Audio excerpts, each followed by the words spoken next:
when you stick three opinionated blokes in a room and put World of Warcraft in front of them. A completely unchained view from each of them that clash in spectacular fashion, much like the best raids of all time. Classic.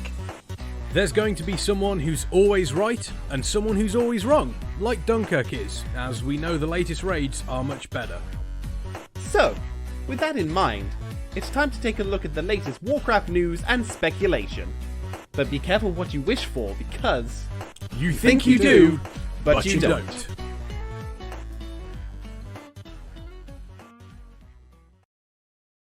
Good evening, ladies and gentlemen. My name is the Almighty Farseer, and welcome to the show with Kexman.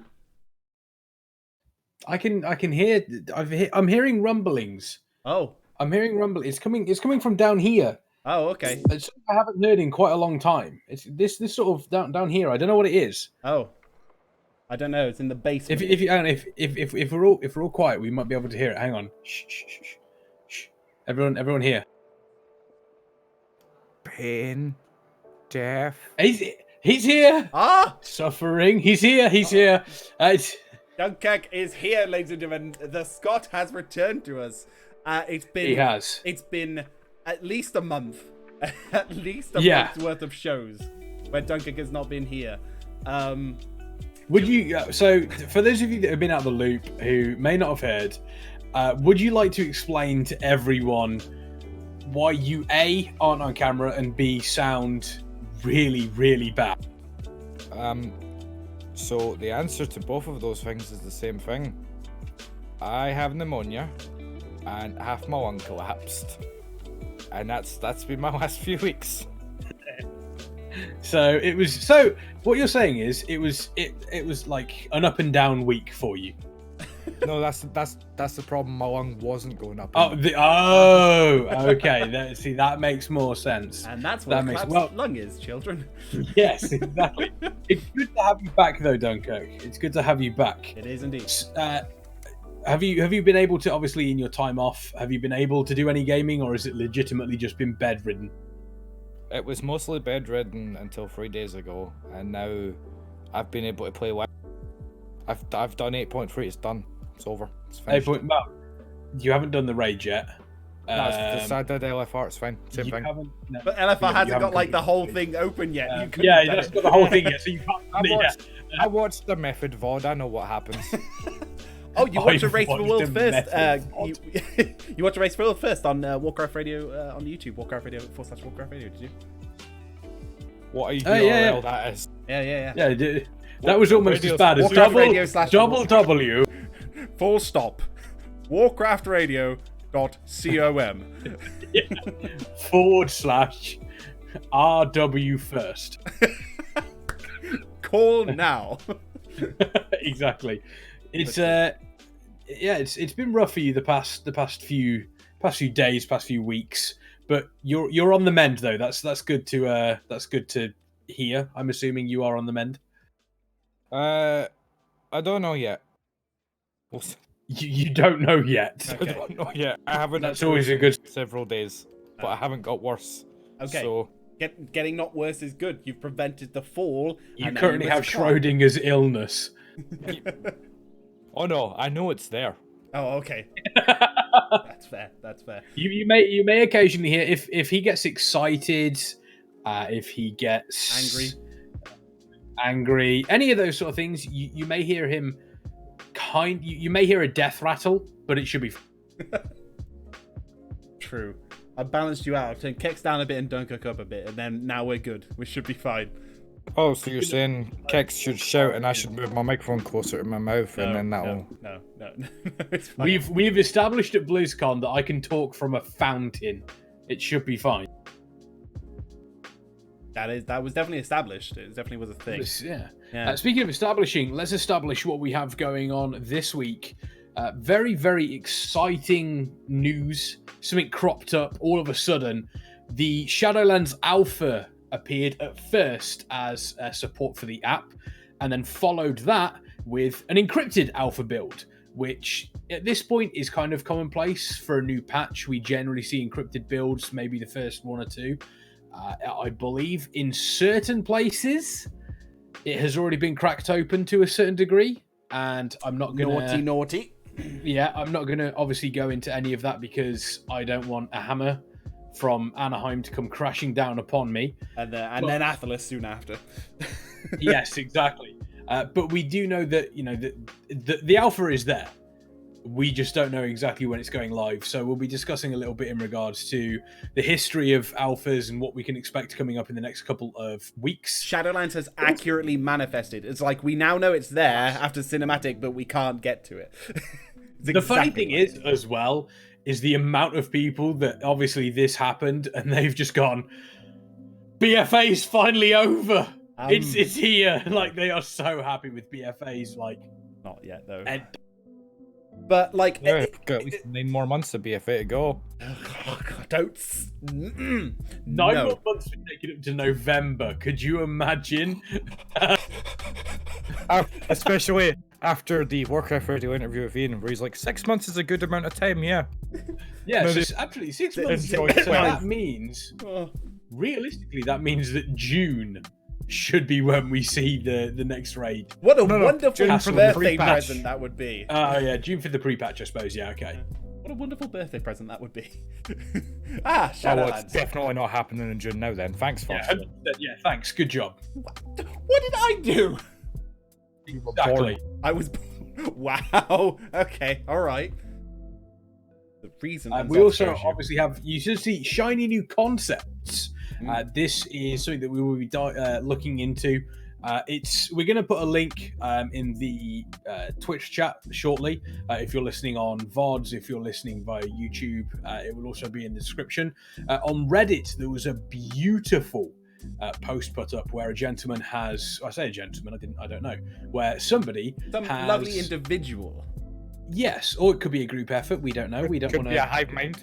Could be a hive mind. Could be a We don't wanna- generous hive, a lovely individual. Yeah, It could be exactly. anything. Yeah.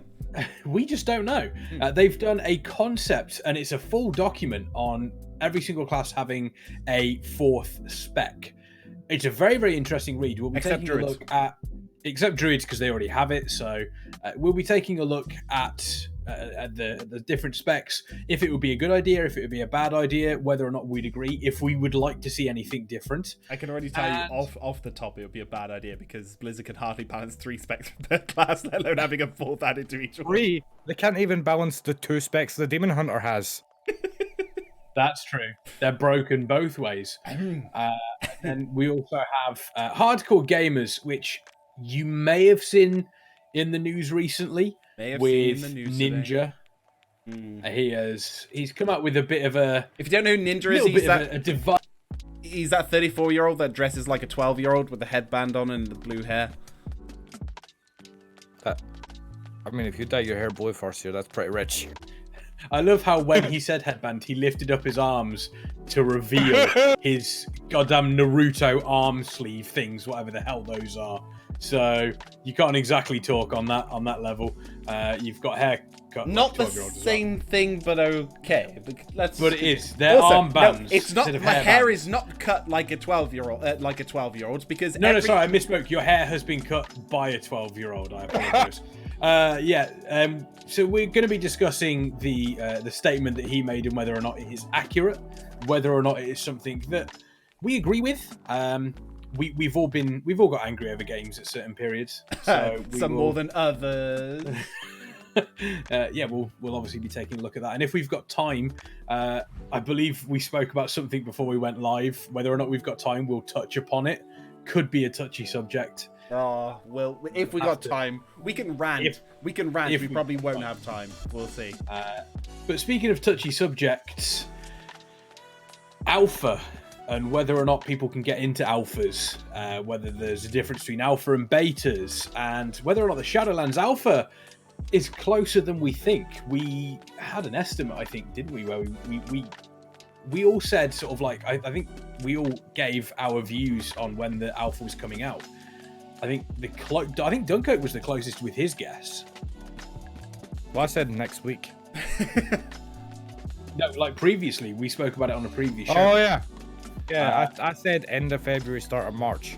Yeah. And we're there. Well, yeah, I think I went a couple of weeks earlier. I think I went first 2 weeks of February, didn't I? Something like that, yeah. And then I think Farseer said October. Yeah, exactly. Of last year, which is really weird. Can I Just also before point? they announced it. Can I also point out, discussing, is there a difference between an alpha and a beta? Yes, of course there is. Yeah. There One's is the no first question. letter of the Greek alphabet, one's the second letter. Yeah, exactly. One It's- gets a it's purple portrait in Heroes of the Storm, one gets a blue portrait in Heroes of the Storm. In what? early April. That's way too late. I think, Lithy. I think early April's because you've That's got to the think 9-month realistically. timeline you're thinking about right there. We're not doing that. Realistically, you've got to think alpha. I mean, how long was BFA in alpha for, or how long was it in alpha / testing? Shall we say, like About 6 10 months? minutes. BFA tested. Bad example. Bad example. Yeah, wait, go back. If we How long was have, Cataclysm in beta? About a year. so yeah, you think 6 months is a fairly good time for something to be tested in this sort of level. If we go by that, then I can imagine Shadowlands tail end of August, beginning of September. Realistically, that sounds pre-patch, as you said, Dunkurk, June, July time. Maybe could be a little bit too long, but we don't know what the pre-patch involves. This is about the right sort of time. Would you guys agree with that? It being the right time for a Shadowlands beta / alpha? Yeah, I Well, think so. It's gonna need to depend on what's in the alpha, right? Yeah, very much so. Once we actually see the content, which we will of course be streaming here, we will know how far along they are. Because if you remember the Legion alpha came out, it's like, oh, the alpha's out, and it was literally just a Demon Hunter starter zone for like 4 months. That was all there was. We had so many demon hunters. I think you said so on that same point, Duncan, because I think you said only a few days ago that you got to be careful about when people are like, oh, the alpha and the beta coming out. You said it might be very, very close to what people experienced at BlizzCon, where it was just kind of like that little starting area in Bastion. Yeah, exactly. I think Yeah. what the BlizzCon demo is what will be available in the first week of the alpha at least, right? And it would just be that, but without the timer. That's what will be there. Yeah, I imagine we'll probably have. I mean, if you were to play through it, I would say, if you were to take your time, look through, Like I do. I would say 45 minutes. I'd say that there was a good 45 minutes worth of content there. My question would I think I think you're right. It is going to, if it isn't the exact, it will be a similar sort of area. It would be maybe a little bit longer. That initial testing phase is going to almost exclusively look at numbers for leveling. I think Lithy, I don't think Blizzard pushing some classic content will make up for a drop in sub numbers of retail. I don't know if that would balance that out. I know, I've saw some YouTube videos that say WoW subs have doubled. Oh, technically not wrong. wonder which I video. mean, say we that. Technically not wrong. don't know that because double question mark is question mark. Double. Yeah, but in double question caps. mark is still 2 question marks. Therefore, God damn it. confirmed. WoW subscription numbers double. Oh, okay. It's it's interesting. I think that a lot of testing will need to be done, and I think this is going to be the main focus, depending on how we're looking in regards to whether I would be very, very surprised if they include anything like Azerite armor, or if they include any. They better not. Like, I don't think it'll be Azerite armor. I can you think imagine? Can you imagine? Even if they accidentally leave a system like it in for the start, they'll be like, whoa. oh look, here we go. We've got rid of Azerite armor, but instead in Shadowlands, Afterlife Tower. you get these epic weapons that you can build up. Like ah! Oh, no, this is how they ruin Yeah. Torghast. They get rid of Azerite armor completely, but in the Tower of Torghast, there's 3 slots that you can have, which you can empower to help your chances in Torghast. That's how they ruin it. Don't do it. We're joking. Non-account bound slots, by the way. Oh, we're joking, Blizzard. Joking. I'd like to point out Ixorn saying fill up the empty spots of the classic map. There is something after we kind of in between the concepts and the alpha, there is something I'd want to bring up because it has appeared on the app, like the Battle.net app, and it's all that, I'm going to be interested to see what people's reaction to this is. But yeah, I don't think they're going to do any sort of. There'll be anima power. I, however, think it's going to be character based, not spec based. I would see something like a progression system where you unlock. If they're going to do progression systems and unlocking, which is fine. Are you talking about general or Torghast? General, sorry. Okay, yeah. If they're going to do it generally, I don't mind them having some sort of progression system tied to Torghast. Yeah, of course. Yeah. That's fine, because we have something similar with the visions, and it seems to work fine. The more visions you do, the more you unlock, the better you are. Means you can do more visions and more in the visions. That's a good system. That's how a system should work.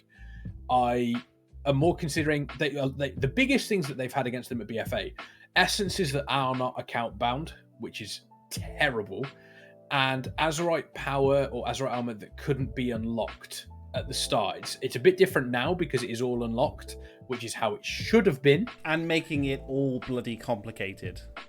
Like, yeah, I think they'll revert it slightly, and they will go down the Legion route slightly. No, okay. What have I misunderstood, Farso? You've misunderstood. When Ian said long ago he doesn't want you to have to go to a third-party website to sim a piece of gear, what he actually meant was he doesn't want the third-party website to be able to do it. He just wants it to break down trying. It needs to be too complicated. Too complicated. Oh, okay. Mr. Robot is going to malfunction the fuck out. That's what's going to happen. Okay. Now you don't go to a third-party website because it doesn't work. Yeah, exactly. That's their end game. Third-party This add-ons. Yeah. You've basically got Ian Hazakosis dressed as Thanos over the body of, like, WoW Sims, like Raided.io, just going, this doesn't put a smile on my face, and then clicking his fingers and it fades away. That's the end game right there. I think they're going to go back to Legions, where it is a case of your Azerite power was split almost between your weapons. Once you leveled it up, it was fine. I could see them doing a character-based progression system on that. Not necessarily spec-based, but just character-based and take away from everything else. If they want to do something tied in with Covenants, that would be kind of cool. Oh, they're definitely going to do something with that. See how that works. Yeah, I think so. And this is the time when they really need to balance it. And I need to find something. Taliesin and Evertel said something very, very poignant about BFA and Azerite armor, and I'm going to see if I can find it quickly. Okay. So, as long as they've just got to simplify everything, like I said, like I've said this in a previous show, they've just got to go back and simplify everything a bit, because Azerite armor, it didn't work. No one liked it, right? So I think the Legion artifact weapons were, to be honest, I didn't think they were complicated at all. It's rather straightforward about what you needed to do with the artifact weapons, but... The problem with the artifact weapons is it's like, look at this custom tree you can pick from, but by like 3 weeks in, every person had every trait that they need because you just clicked all of them. But it didn't. If the Legion artifacts, what they tried to do with Azerite power was make it so you made a choice with what we're picking, so that it's instead of just everyone has all of it, you had to make a choice. And it ended up badly. No, like Kick said, it only ended up badly because at the start of the expansion, there was entire talent tiers of it that you were just unable to get because your neck wasn't high, which just made a piece of gear a downgrade because it's like, oh, look at this high item level piece of gear I can't use because I don't have a high enough neck. It was... It's one of those things where you kind of almost have to look back at it and say, if the Azerite system had released in the same vein as the 8.2 system, where it wasn't locked behind the various different heart levels, you had access to all of it from the start, and that was the case, no matter how high you went up to, maybe obviously at a certain point, have at mythic levels, a certain neck level to use the middle piece, potentially, to give that extra bit of progression for mythic guilds. If it had been released with that, do you think it would have been as unsuccessful as it has been now? Well, if it had came out in the state that they finally got it into, it would have been, people would have been like, this is a pretty good... It would have been better. I don't think it would have been... I think people still have gone, this is still kind of air, but it would have been better. It would have been way better, because like the start of the expansion, I don't know about you, but I had all this Azerite gear piling up my bags that I'm just looking at, and I'm like, I don't know what to do with this. Scrap I don't know if it's it. better. I don't know if it's. But you don't want to scrap it because then you scrap it, and someone's like, why did you scrap that? That had that one trait. Yeah. Well, the thing is that like, Kex is like, oh, if it was better, if it was like, you know, good at the start where it is now, it's like, yeah, but you can say that almost about anything with the expansions. It's like they always make it great at the end because they finally got to it, but that's always the case with any expansion, right? Well, like they always improve everything by the end. But the problem with that is every expansion they seem to think, oh, we need to reinvent the wheel again, instead of just being like, we have the wheel, let's attach the wheel to a Lamborghini instead of having it on a Ford. Instead they're like, no, we have the Lamborghini, let's try triangular wheels this time. Yes, it's true. And I think I said this before, and I can't remember, I think it's Kex or someone who disagreed. It was the whole thing of if Blizzard's kept trying to reinvent the wheel, instead of constantly reinventing it, if they sort of stuck with what they had from one expansion to another, I think people would still be fine with it. But I think it was Kex or someone who said no, if they kept it the same, people have always said that they've said it was bad if they kept systems the same. Was it you, Kex? Yeah. Who was talking to you about it? Could have been. It sounds like something I would. I mean, if that was the case, the talent trees have been the same since Cataclysm. Yeah, it's yeah. No, I think that is I believe that is slightly shaking up for Shadowlands. Unpopular opinion first here. I like the current form of talent trees where you have a bunch of abilities and you pick ones that are situated. Every like 5 to 10 levels.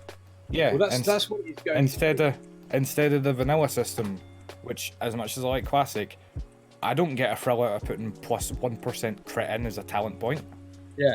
Oh, you've leveled up. Here, you get 1% extra crit when you use axes. I think there is a middle ground to be had though, because I think what is missing, especially when you're leveling, like you leveled 4 times and like, hey, I unlocked a dungeon. You know what I mean? Well, that'll be solved by the level squish. Yes, yeah, right? hopefully, yeah. So the way the level squish is working, or the way they've said it is working.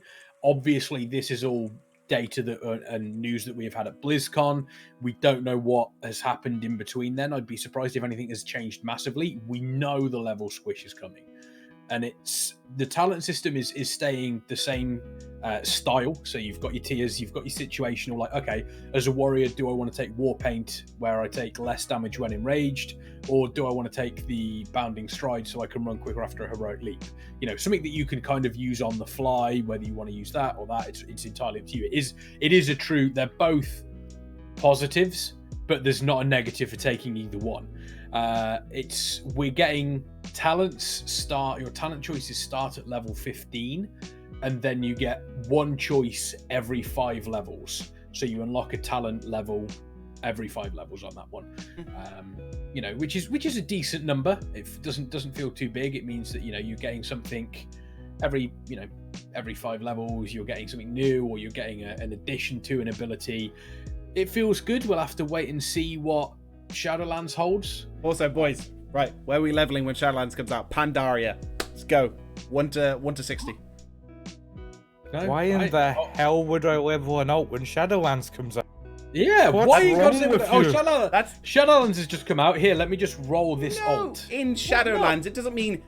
Did I say the immediate moment Shadowlands comes out? Shadowlands as in the entirety of the expansion. Why would I... But all my alts are already like 110 and 120. Well, who has time for alts? A lot of people. I mean, I'll be honest, I will create an alt just so I can level through Wrath of the Lich King again. That is also... the reason I level alts is because I can choose now. I'd want to level through Wrath and then go maybe do Pandaria with another one. Bad choice. Did Wrath recently. It is not aged well. Oh, it's like Burning Crusade. Oh no. It's kind of like me, doesn't age well. It's like Burning Crusade, but every now and then there's a vehicle quest. Ooh, exciting. Lithy says the big question is, how will they redesign classes? That's going to pave the way for everything else, be it tier sets or Azerite Gear 2.0. We don't know any massive changes. We don't know any... we don't know what they're... They've said, if I remember rightly, that tier sets themselves aren't coming back. However, we know they're adding abilities now, not taking them away. I get shattering throwback as a warrior. You have no idea how happy that makes me feel. Like, oh, this paladin's bubbled. Guess what, dickhead? It's just for war mode, isn't it? That's all you really want it for.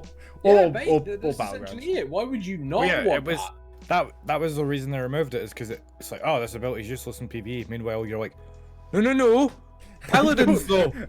Yeah. This ability's useless in PvE. It's like the only thing that can break through a paladin shield. Like Only the thing that one can break through weakness. paladin shields. Disc priests. Goddamn mages with their shield. Yeah, that's true. Yeah, God, the amount of shields out the ass. Yeah, it's some classes are in an impossible state in terms of high-end raiding, especially healers. It's here's my feeling. Going off slight topic, there is not a single MMO on this planet that has an engaging gameplay when it comes to classes, and has a high variety of classes that are balanced well. Can we preface this by saying Kexman has only ever in his life played about 3 MMOs? Hey, I'll have you know, I have One of which played was Star Trek Online, which doesn't count. Star Trek Online, Star Wars: The Old Republic, World of Warcraft, Age of Conan, We play that for 5 minutes. Rust, What's this an MMO? Wild Star, So, No Age Man's Sky. No. So, Age of Conan, WoW, Star Wars, and WildStar all have the same classes when you look at them. Yeah. And none of them can be EVE Online. None of them can be balanced. You didn't play Eve. You didn't play Rift. Definitely didn't. No, but Ixorn did, and he said it, so You're now grasping at straws. You need to stop, Dunkurk. This is why I will grasp at whatever. I This would is- have called him out on this. It's just And the you way. knew. Well, it's because his argument is like, oh, there's no MMO in the world. It's like, how many MMOs Okay. in the world have you played? Well, no. Here's the question: name an MMO that has the same class, the same amount of classes and specs, and is able to competently balance them all. That is played by a high number of Fine. people. Final Fantasy 14, Elder Scrolls Online, Guild Wars 2. Okay, so okay, hang on. Elder Scrolls Online. Uh-huh. What? He's googling it. In fact, has more classes, and you can be any class you want as your character. Final Fantasy Okay, 14 the is fairly good, four. but Well, no, that's not true. Elder Scrolls Online. The 4 Elder Scrolls Online classes are Dragon Knight, Nightblade, Sorcerer, Warden, and Templar. So that's less. Wait. Each with 3 skill lines No. to choose Oh from. my So that's God. less. No. No, that's literally what it says here. Yeah, but you're not. You're literally Your reading the information's surface. out of date to Yeah. how the game actually is. Yeah, because like you've got the main classes and they break into like subclasses, so there's like more in them. When you play D&D and you're a thief and then you spec into rogue, you don't go, oh, it's the same thing as a thief. It's not. It's a whole extra part. So looking at this ESO class roles, okay, at this point in time. So Shut up, there Rav. are No, actually, me. there are six classes, and each one has what you would call 4 specs or focuses. So therefore, that is less than. So They're still different. So doesn't have. Yeah, different, but it doesn't have the same amount that I said. Name me an MMO that has the same. Oh, sorry. So what you meant is you what skip- you no. What he meant is show me a clone of WoW that is exactly the same as WoW. No, not at all. What I'm saying is, so when people turn around and they say, "Oh, they can't balance classes," the reason they can't balance classes is there are too many specs and classes in the game for them to be perfectly balanced. Okay, The okay. only way they would be able to balance them perfectly is if they were to, homogenize everything. Then Which is what people want to get away from. Then that is Blizzard's fault for then carrying too much weight and crushing themselves under it. I mean, yeah, it doesn't help that Blizzard for a few years there was like expansion, new class, expansion, new class. Yeah, okay, and that is their fault. But Yeah. then you can't turn around then and say, why can't they balance it? That's why they can't No, balance. we can. Do you know why? I can guarantee. So the other option is they remove classes and specs. Yeah, but I can say that because you know why? Because they made the choice to throw more, and so they basically said to the community, we can do this, we can handle it, we can balance it. And then when they can't, you saying, oh, people can't call them out on that. Yes, we can, because they said they could do it. They never released it with the whole saying goes, yeah, we're giving you this, guys, but we might not be able to balance it, right? Here's my question. At what point was a class ever released with the explicit statement from Blizzard? No. You don't This need will an be able explicit to be statement. Bollocks. You don't need an you don't need explicit that. statement. You don't. You go That's to the MMO. implied. It's implicit. Yeah, you do not go to MMO and go, oh, I guess unless they say everything's fucking imbalanced. You don't go into an MMO with that mindset, and no company makes an MMO with that mindset. You don't need explicit statements on that. That is definitely You don't necessarily an need implication. explicit statements, but you turn around and you say you haven't balanced this class. At what point did we say that this class was going to be any good? What MMO says that? What MMO says, oh, we release this class, it could be shit though. No one says that. They release every class with in mind that it's going to be great, it's going to be awesome, and it's going to be, as closely balanced to the other classes. classes. A class can still be great and awesome fun. Doesn't necessarily mean it does good numbers. You just it could said be that fun to play. It could be fun to play. If it's Doesn't necessarily mean if it's irrelevant and useless on numbers, then it's not, because you're not even you're weaker than all of the classes. I don't know the road you're going down right now, but I don't think it's gonna work. Yes, the classes, they need to be balanced. If they release a new one, they have to have it with the mindset that they're gonna try and balance it with the rest of them. If they can't, don't release it, because otherwise it's just gonna be a mess. If you already got loads of troubles with the current ones, then don't release it, or say you can, because you can't handle it. If you release it, can't handle it, it messes up, then the community says to you, you're doing a shit job. You can't say the community then can't say that. And as a sidebar, what does balance even mean? PvP? PvE? Because it's two different games, really. So balance. What people say when they say balance is, I'm in this raid. That person is doing more DPS than me. Well, no, see, that's what This a is raider says when they mean balance. So PvP, that person killed me. I need to be able to kill them. Right. So if they'd have released this MMO at the they released this MMO 15 years ago, and it was unbalanced then. So what you're saying in retrospect is they should have just released with 3 classes. Probably it would have probably done them better. But what they instead did was they released the classes they had, and over the course of Vanilla WoW, got them more balanced and closer to each other. And then for Burning Crusade, it got to a point where classes were pretty interchangeable. You could actually take something that wasn't a warrior as a tank, for example. Paladins. Yeah, paladins, for example. They were tanking in Burning Crusade, don't give me that. Even if they were off tanking, they were still tanking. Yeah, in Burning Crusade they were. Yeah, So that's Burning what I'm saying, Crusade. that's what we're talking about, yeah. Yeah, if you Now, listen to the whole here's sentence. the question. So what you're saying is, it's got more balanced over time. From Classic to now, it's more balanced than it was. No. Well, no, from Classic to Burning Crusade was more balanced, but since then it's kind of plateaued in a sort of state where this class will be really powerful this month, and then the next patch happens. Now this class is really powerful, and the class that was powerful. If you base it on pure numbers alone, then yes. If you base it on during Classic, who tanked during Classic? Warriors. Who tanks now? Who can tank now? Not druids anyway. So you've got druids can tank. They do tank certain content. Demon hunters, paladins, warriors. So the real list is monk and Brewmaster demon hunter, and everyone else is on the So bench. monk because and they're not demon balanced hunter anymore. I think warriors can still tank. The warriors can still tank. So if you base on if you're basing it on cutting edge, you can't base it on cutting edge anything, because that's such a high point. But it's not even cutting edge, because for a large chunk of BFA, talking about top 10 Resistance guilds, druids, Guardian druids were trash.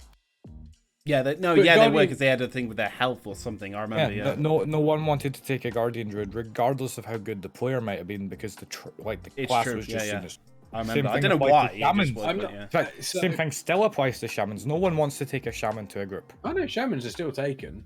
Just obviously. Kexman, as a person who has a level 120 shaman, try and join some mythic bosses, even with a Raider ISO that's appropriate for it. You'll get declined every time. Even as a healer, or is it just his DPS? Yeah, even as a healer, you'll What? get declined every time. Wow. Need to Wow. make your own groups, Oh, I which is guess- an option, Okay. but if you want to just pug, it's hard to do. I think it's- BMJB is making good points. It's it's saying that this class is bad. Yes, there is a tier list. There has always been a hierarchy, but if you compare it to what it was like in Classic, even Burning Crusade, the balance across the specs now is, yes, there are certain specs that will always outperform in pure numbers or in mitigation or healing, because that's how an MMO works. You've got to take into account so many different things. However, in regards to pure balance between the specs, if you turn around and you say, right, okay, we want to get the best out of everything, this is what you have to take. However, if you want to turn around and you say, if you want to go into raiding or something like that, then you 100% can take specs that are not quote unquote perfect or used by the top 100 guilds. Because again, looking at the top 100 guilds in the world is a little bit ridiculous, because the skill gap and the amount of time taken is so large. But why would you lower your chances by taking those that are lesser than others by numbers alone? Because you may not be looking for a cutting edge guild. You may be looking for a guild that maybe raids once or twice a week. How You're about not a really guild that looking just for- wants to have more Yeah, chance yeah, of being hold on. successful Yeah, in hold killing on, a hold boss? Yeah, you might Okay. be looking for a guild that raids once, twice a week. They down the content. They gamble a lot. There's loads of inappropriate jokes. The guild then gets ruined because cutting edge players come in and take over it. Who would you want to do that? Why would you? Who would want to be in a guild like that? But it's That second part of the guild where it gets ruined by cutting edge players coming in and turning it into something that's not. Yeah, no, definitely not that. Do not want that. I mean, BMJB makes a very, very perfect point there.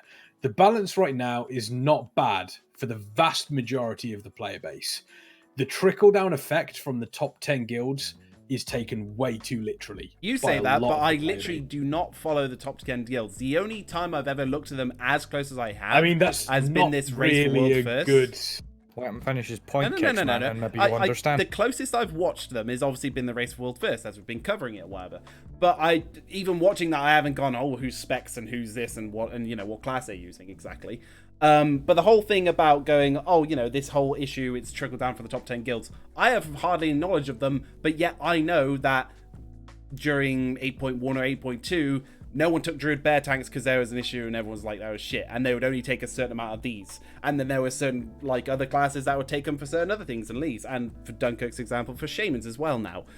It's still a balance issues because there are still some ups and some downs. I don't take that because top 100 or top 10 guilds have got them. I ain't got a clue about those. I know what I see in front of me right now.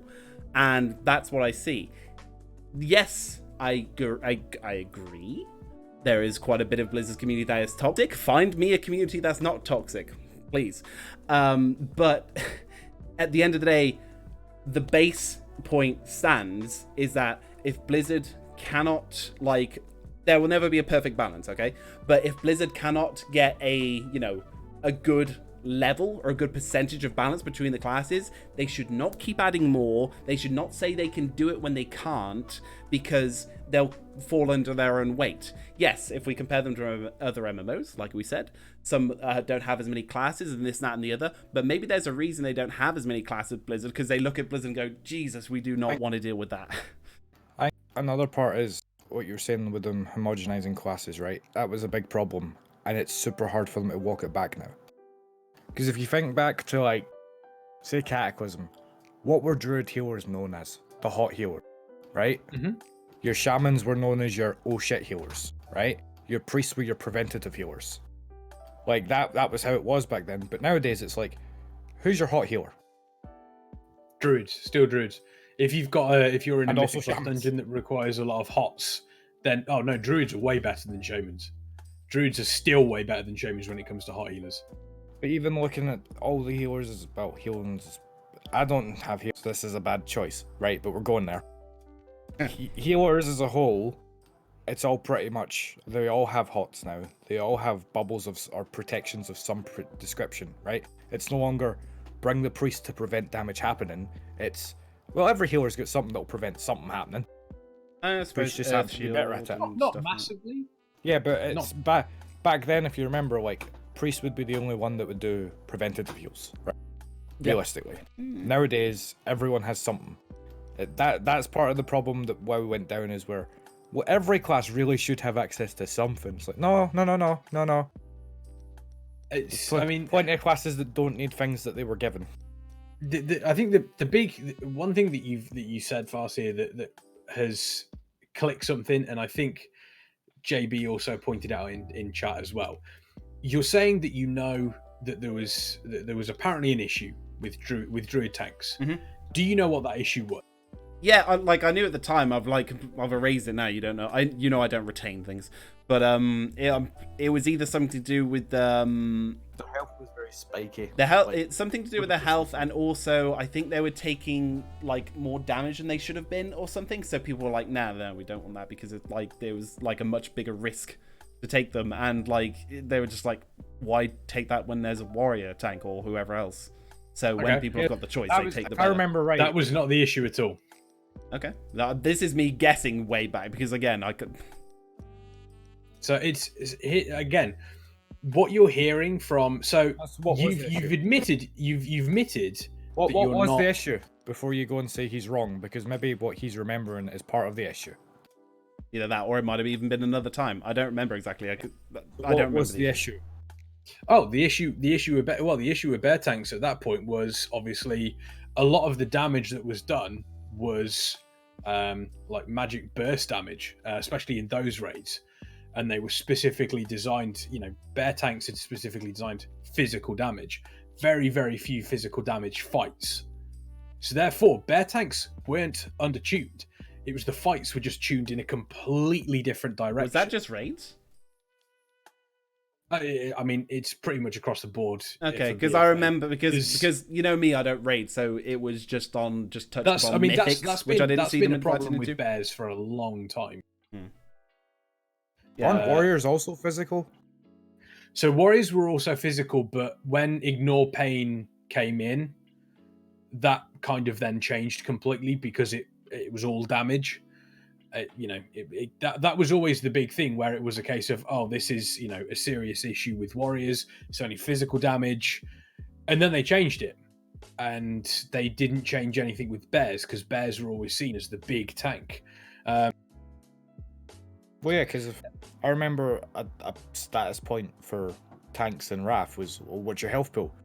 And you'd be like, oh, I've got like 27k as a word. Like, oh, not bad. And then along would come a fucking bear druid with 50k in bear form.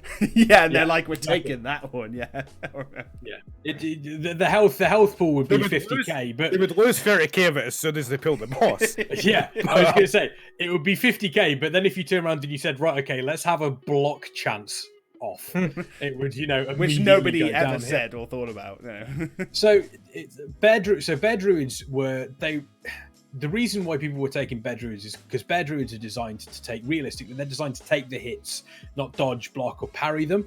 Which means in Mythic Plus dungeons, when you have a constant source rather than big spikes, it's actually a lot easier for a healer to heal. Whereas in a raid, if you've got a boss that's hitting you and it is just going ba-boom straight down, you've got to get them back up because it's mostly magical damage. They have they can't use their armor realistically to block it.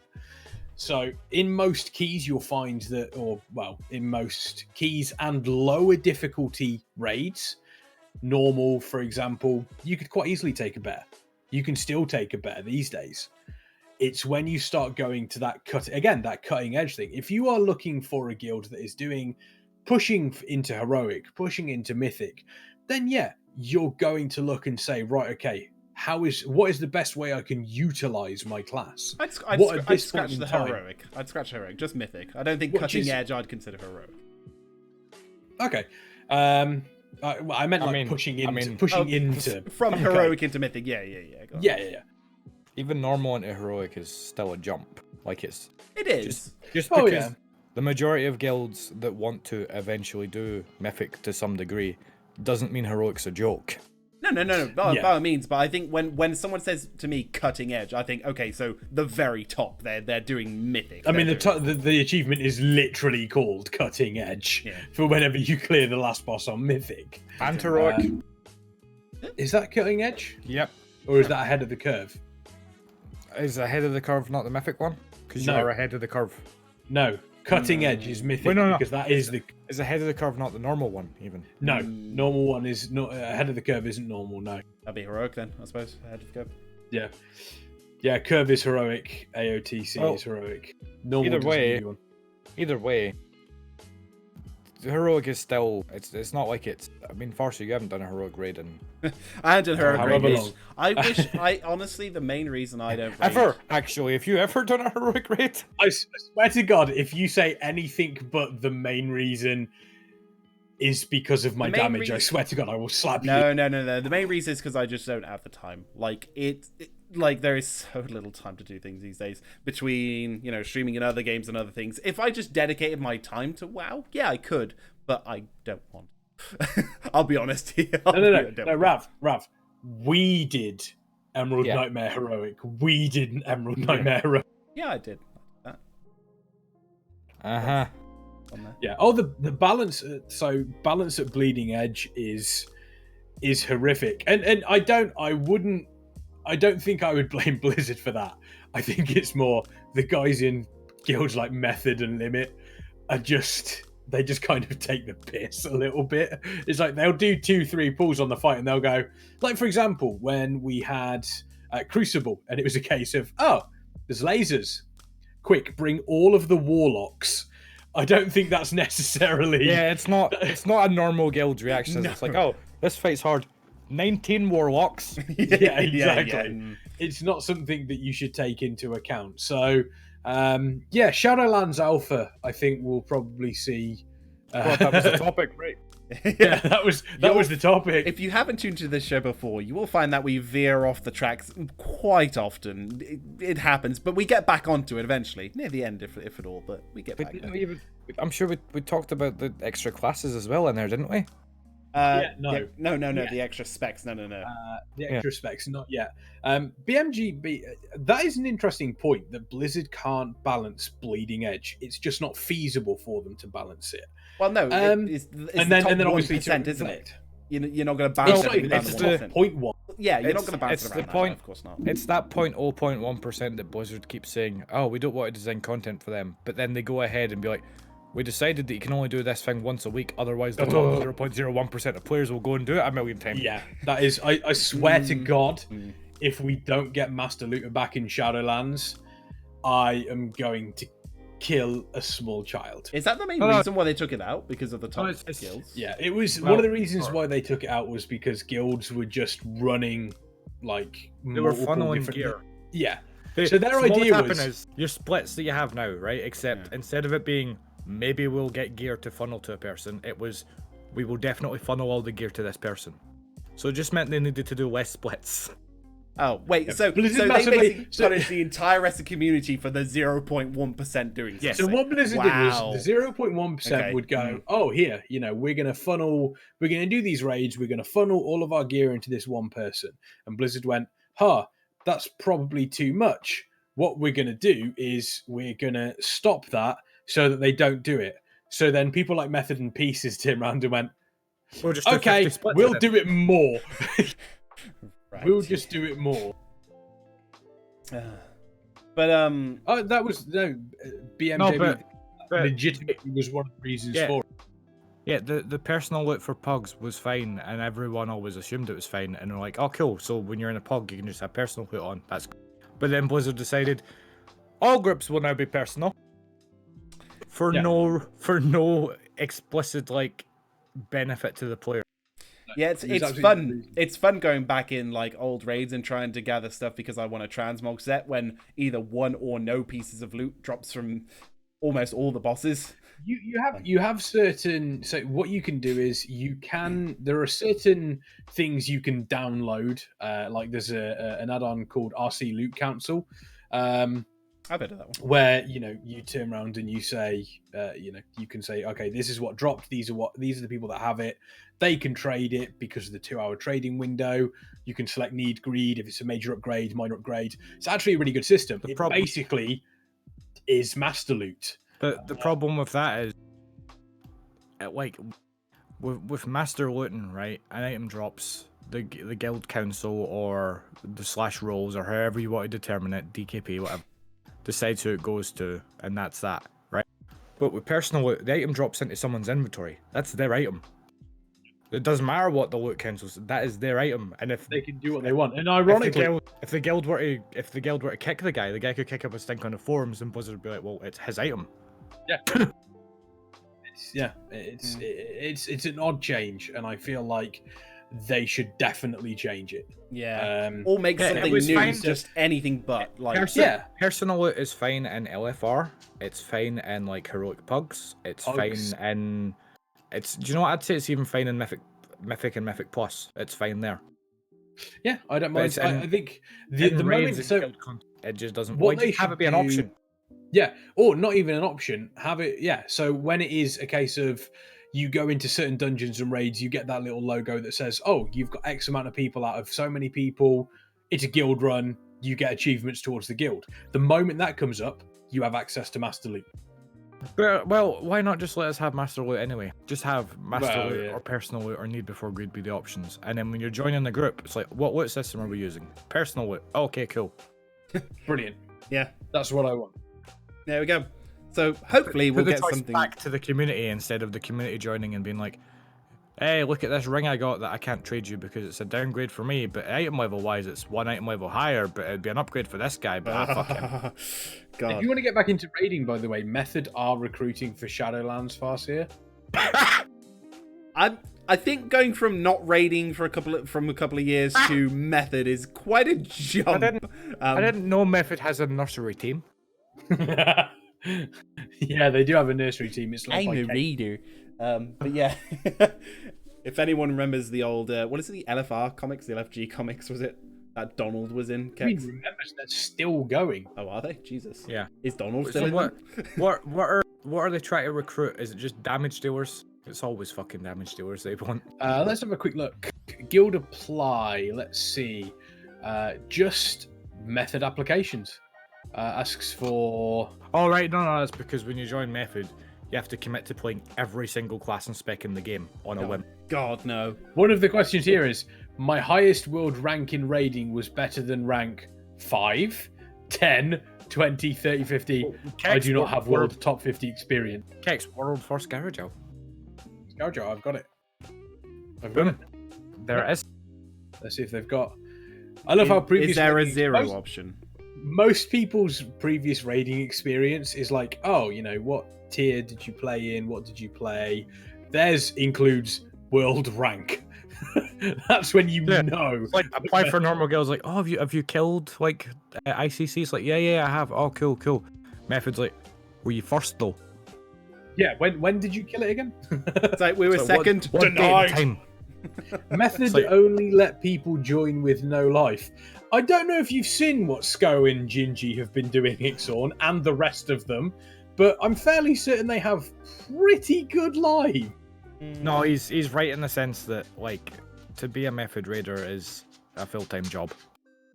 It is a full-time job, but they also, like, don't forget Gingy runs his own personal trainer thing outside of it.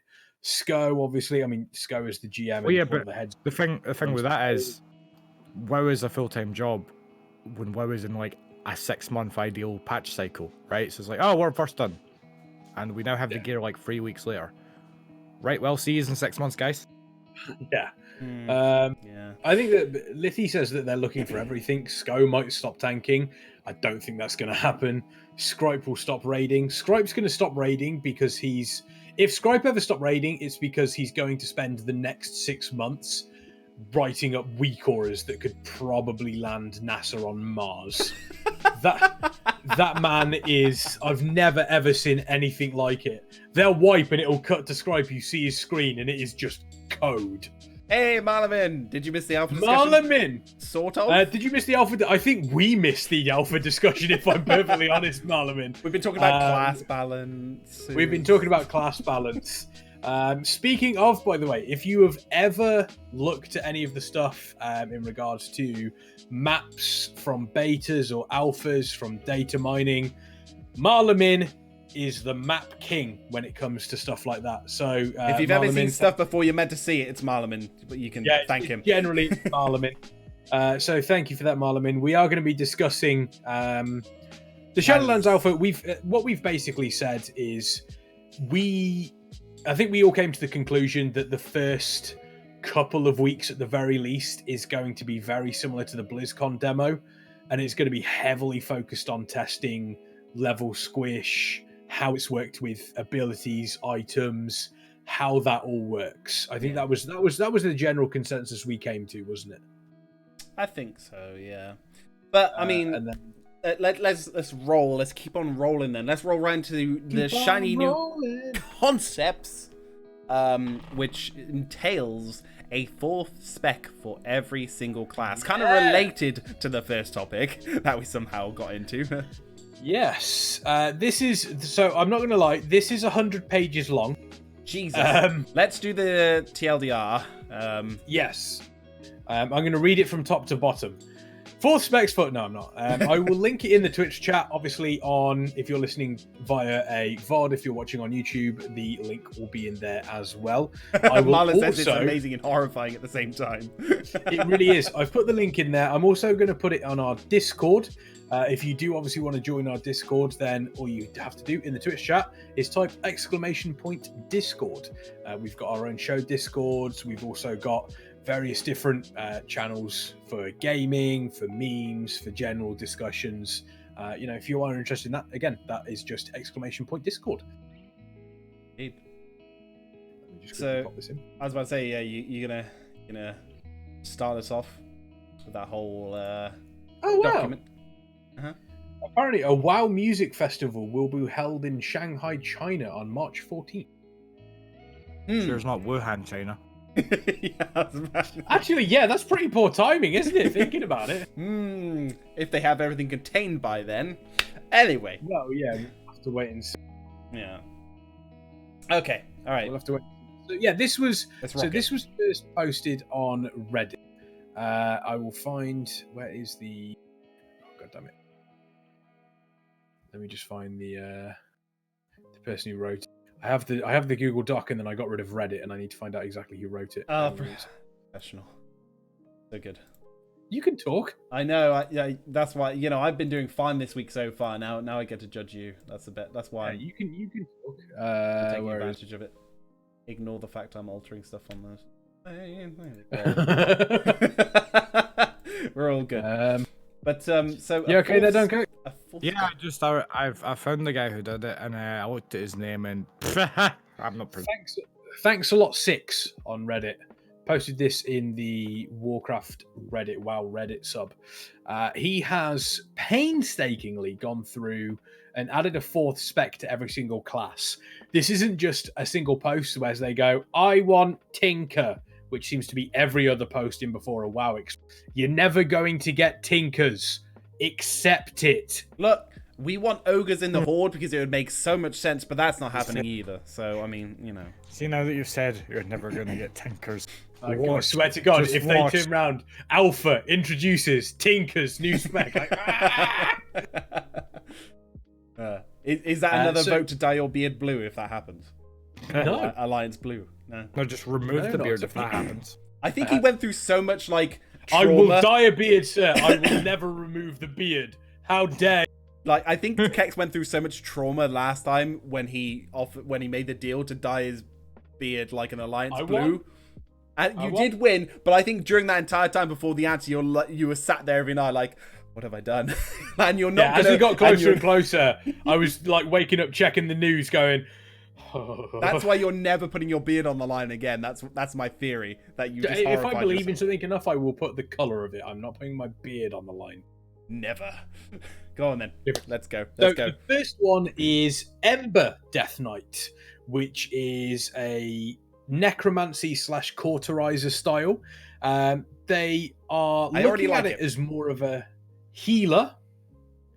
The storyline behind it is based on Bolvar and Alexstrasza.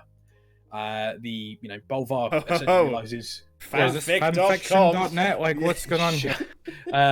Shadowlands is cracked open, but obviously Bolvar and Alexstrasza have the connection because she screwed him up, and he. Please use better words. What? She screwed him up? It's just that I'm looking at the staples of this spec. Those are Blood Death Knight abilities.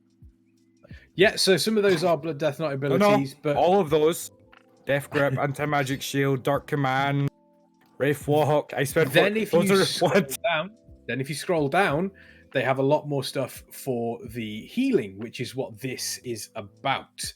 It's more a case of it's relying more upon the Alexstrasza side of things rather than the Bolvar side of things. There's some interesting things here, like Death and Decay becomes Death and Smolder. While you place Death and Decay, it burns the flesh from enemies and transfers it to allies who are standing in the pool. And it will heal any minions if you've got any minions up. It's interesting things like that. Adds, keeps that Death Knight feeling, but adds a slightly different flavor to it. And that's a running theme through all of these. They do seem very, very familiar, but they've just been slightly altered just to give a little bit of a nicer look. The Leech Aura sounds nice as well. They have Raised Corpse, Corpse Pile. Here's the thing about Leech Aura as a thing that the guys decided, that would be a cool ability. They removed auras from Death Knights in Cataclysm. And they removed them from Paladins, and they must have just at some point decided, auras are bad, let's just get rid of it. Why would they then bring it back?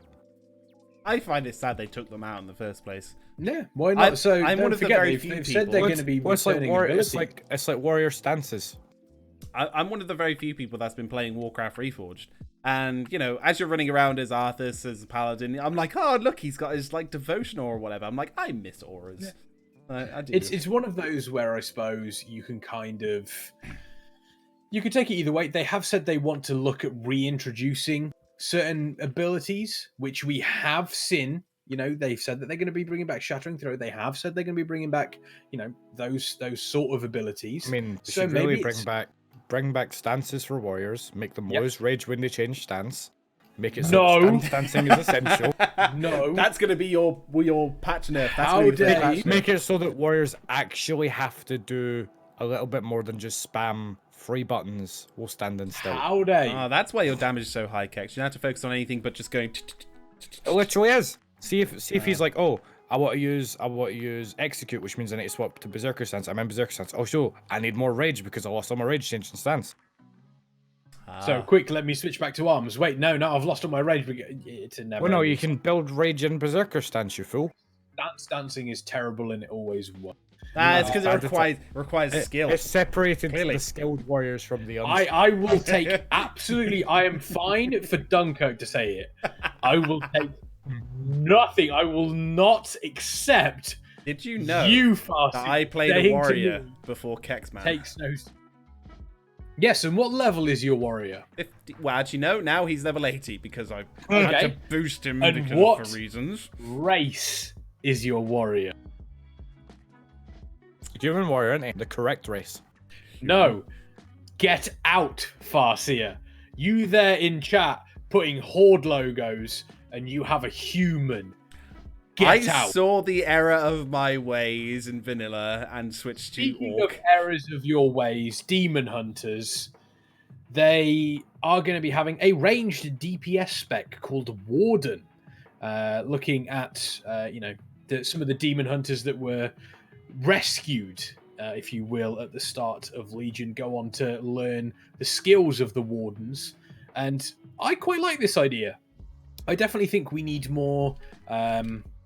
I like the idea of having this kind of Demon Hunter ranged melee almost. It seems quite, and it keeps the same sort of stuff. You've got double jump, you've got glide, you've got metamorphosis, but then you've obviously got various different.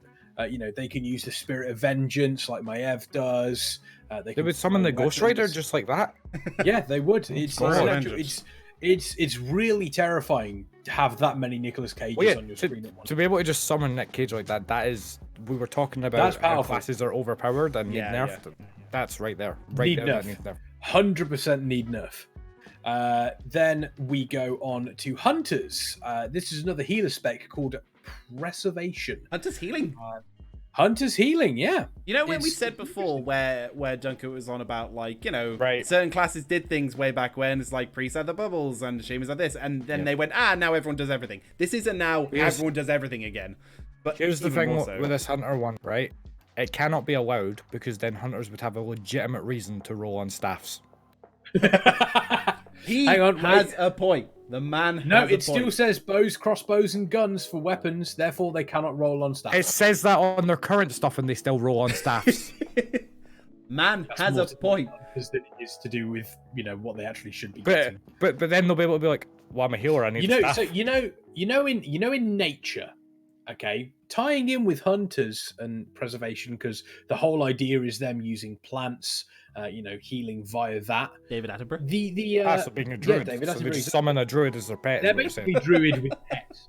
In nature, when sort of like an animal is born and it somehow knows through DNA and instinct, genetic memory, and all that sort of stuff, where it knows within 30 minutes it needs to walk and where certain watering holes and stuff are.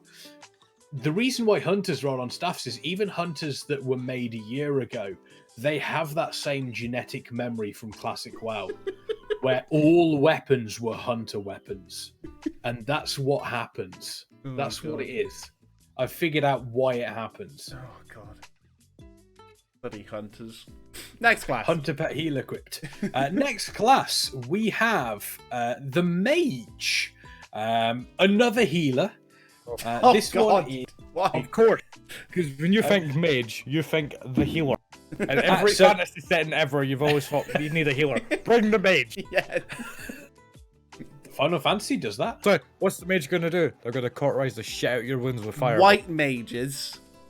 White mages, there we go. Yeah, but that's... this one is a chronomancer. So this is based around time.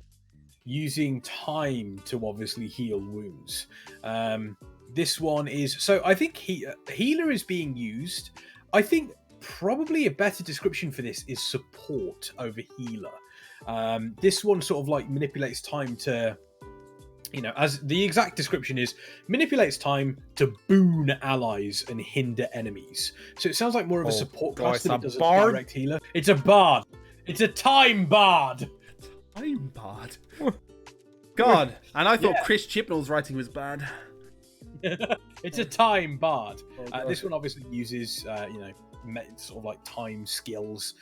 Still has all the same sort of.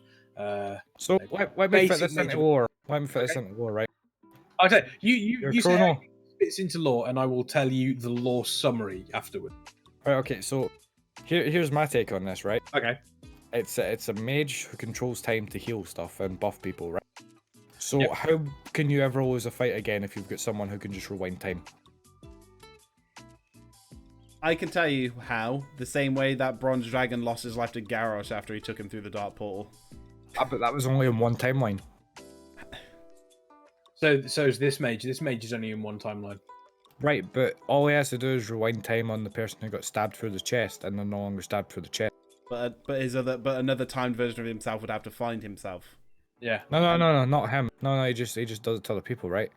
So it's like, the tank goes down, so he just rewinds time on the tank. Oh, I see. Him casting it on others. Yeah, it's a mage. Mages don't self-cast. Come on now. That is where game mechanics come in, to make them balanced, as we've been talking about, where they can't just rewind everything. However, that's not it for mages. So they have changed the fire spec for mages as well. It now becomes a melee DPS. It becomes closer to a battle mage. What? Okay, Dunkurk, calm down. Yeah, calm down. Calm down. We've already lost half a lung. Let's not lose the other half. Quarter. So it is a battle. That is the dumbest thing I've ever heard said in this group of people, and Farseer's in this group of people. Look, I know we can all be prone to a little bit of hyperbole every so often, hyperbole. Let's not go a little bit, let's not go too far. I cast Fist is not a valid way for mages to roll. It is. I cast Fire Fist.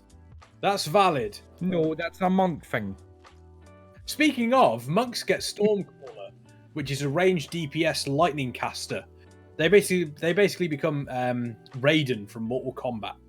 Are they taking on like the Mogu kind of lightning thing? I guess is that? It must be lightning. Yeah, it's basically they use so they have like the jade crackling lightning that they use sometimes. It's that, but just dialed up to 100. It's a pretty cool read. Oh god, Inquisitor. It's an Inquisitor, yeah. Sith Inquisitor, yeah. It's an Inquisitor. They've got like clinging thunder and crackling jade lightning. Bit of a slightly different take on monks and ranged DPS. Speaking of ranged DPS, paladins get Inquisitors.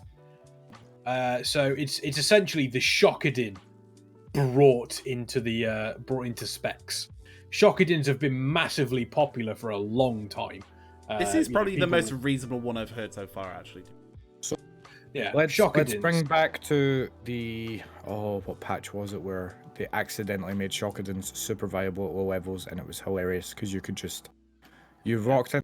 It's where I leveled my Tauren Paladin, right? So it was after Tauren Paladins were put into the game, so that's after Cataclysm, innit? Yes. Yeah, Cataclysm. So some point after Cataclysm, Holy Shock was so broken on characters that weren't max level that it could not only one-shot a person, one-shot them for 5 times their health. Oh wait, no, I remember people using that in like battlegrounds. They didn't get to max level because they could just do so much damage. I remember. Yeah.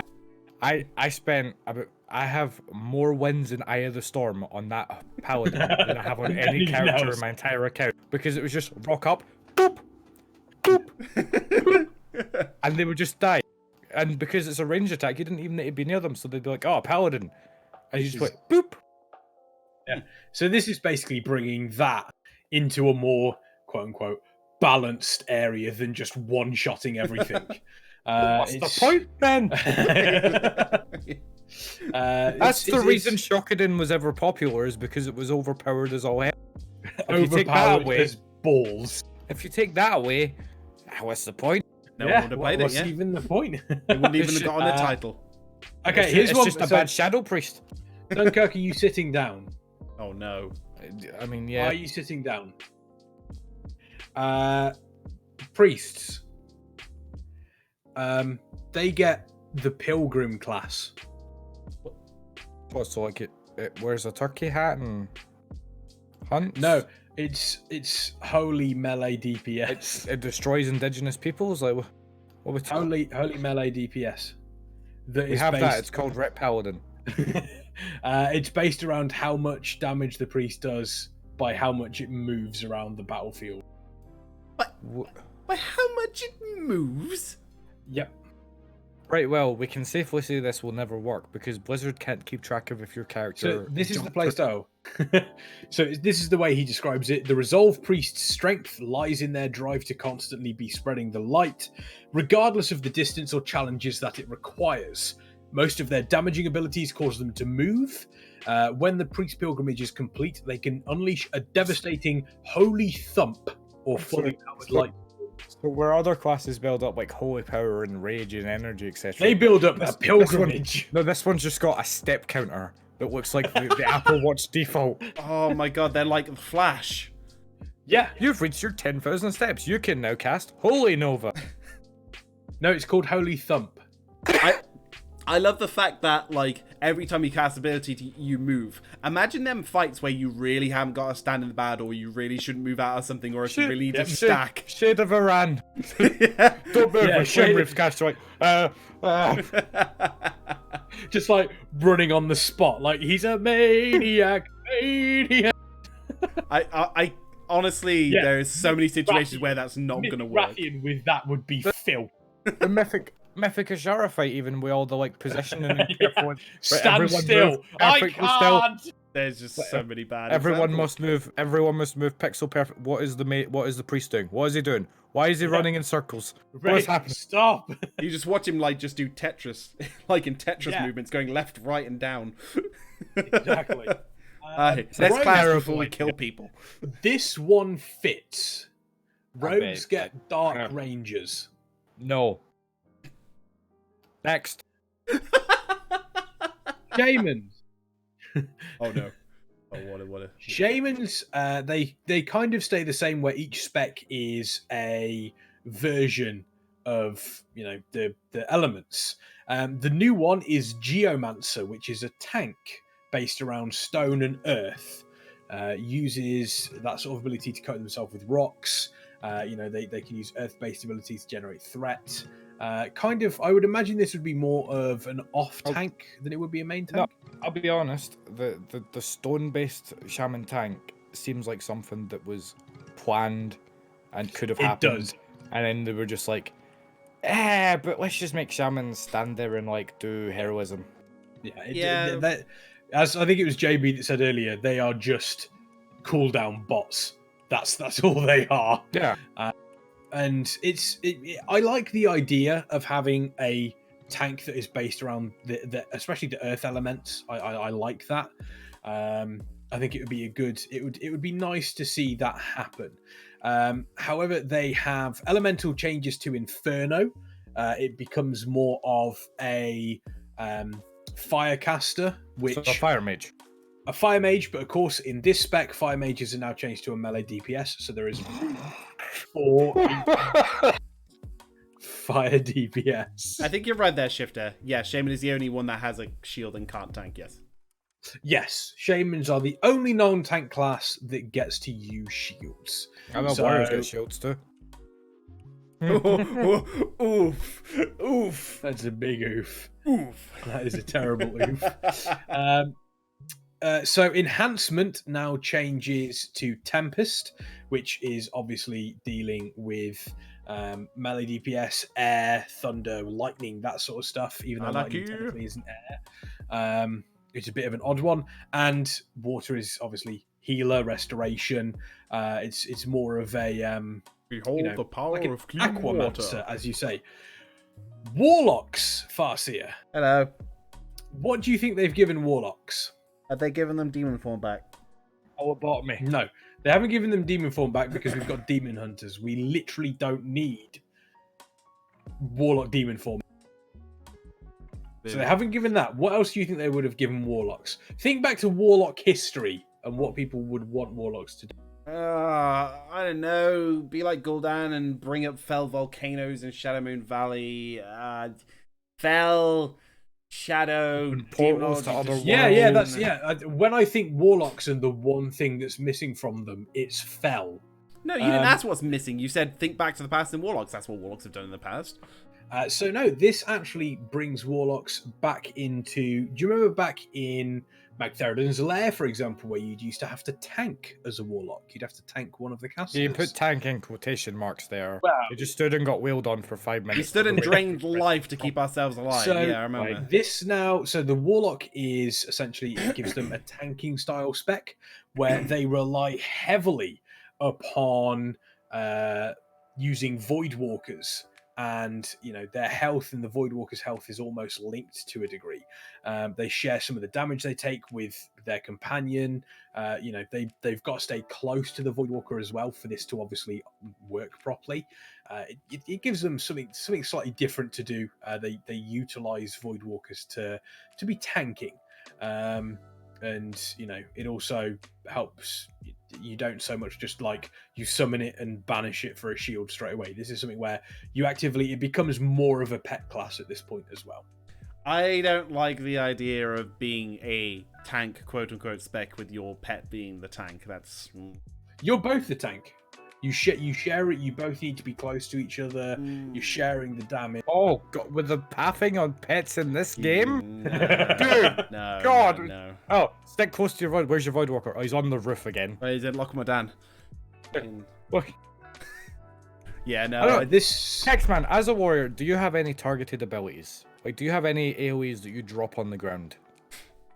Ravager, technically, Right, but that's you have the to. talent. right, but when you use Ravager, do you have to click a place for it to go to? Yes. Right.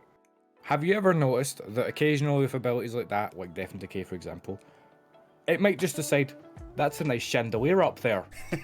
And just suddenly your Death and Decay is hanging off a chandelier doing nothing. You're talking to a warrior that has used Heroic Leap. The Yeah. difference is Heroic Leap is a completely useless ability that does nothing for combat. I'm talking Death and Decay, loads of mobs around me. Let me just throw down Death and Decay. Where's my Death and Decay? Why is the roof bubbling? I'm sorry, the lack of understanding of warriors. I love how is driving me offended he looks. It just you just insulted him in like the deepest way. Heroic Leap not useful for combat. Yeah, What the hell? It's not. Yeah, it's a movement ability only. Yeah. Yeah, it's a movement ability. You don't need to move in raids. Yeah. The hell is wrong with but- you? But I've got Rocket Jump, which, as you know, is better than Heroic Leap in every single way because it always works. Yeah, I've got disengage right.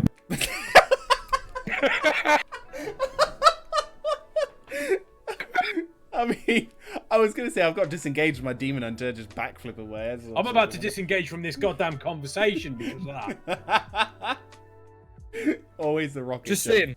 saying, right? Like, suddenly your important AoE that helps you hold aggro as a Blood Death Knight is attached to the chandelier because this game can't comprehend placement and pathing properly. The last one, speaking of comprehending pathing and classes that can't, warriors.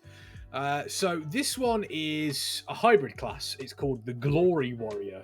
What does that mean? And You ran out of ideas when he got idea. to warrior, I think. So, yeah, that sounds about right for Blizzard's development team as well.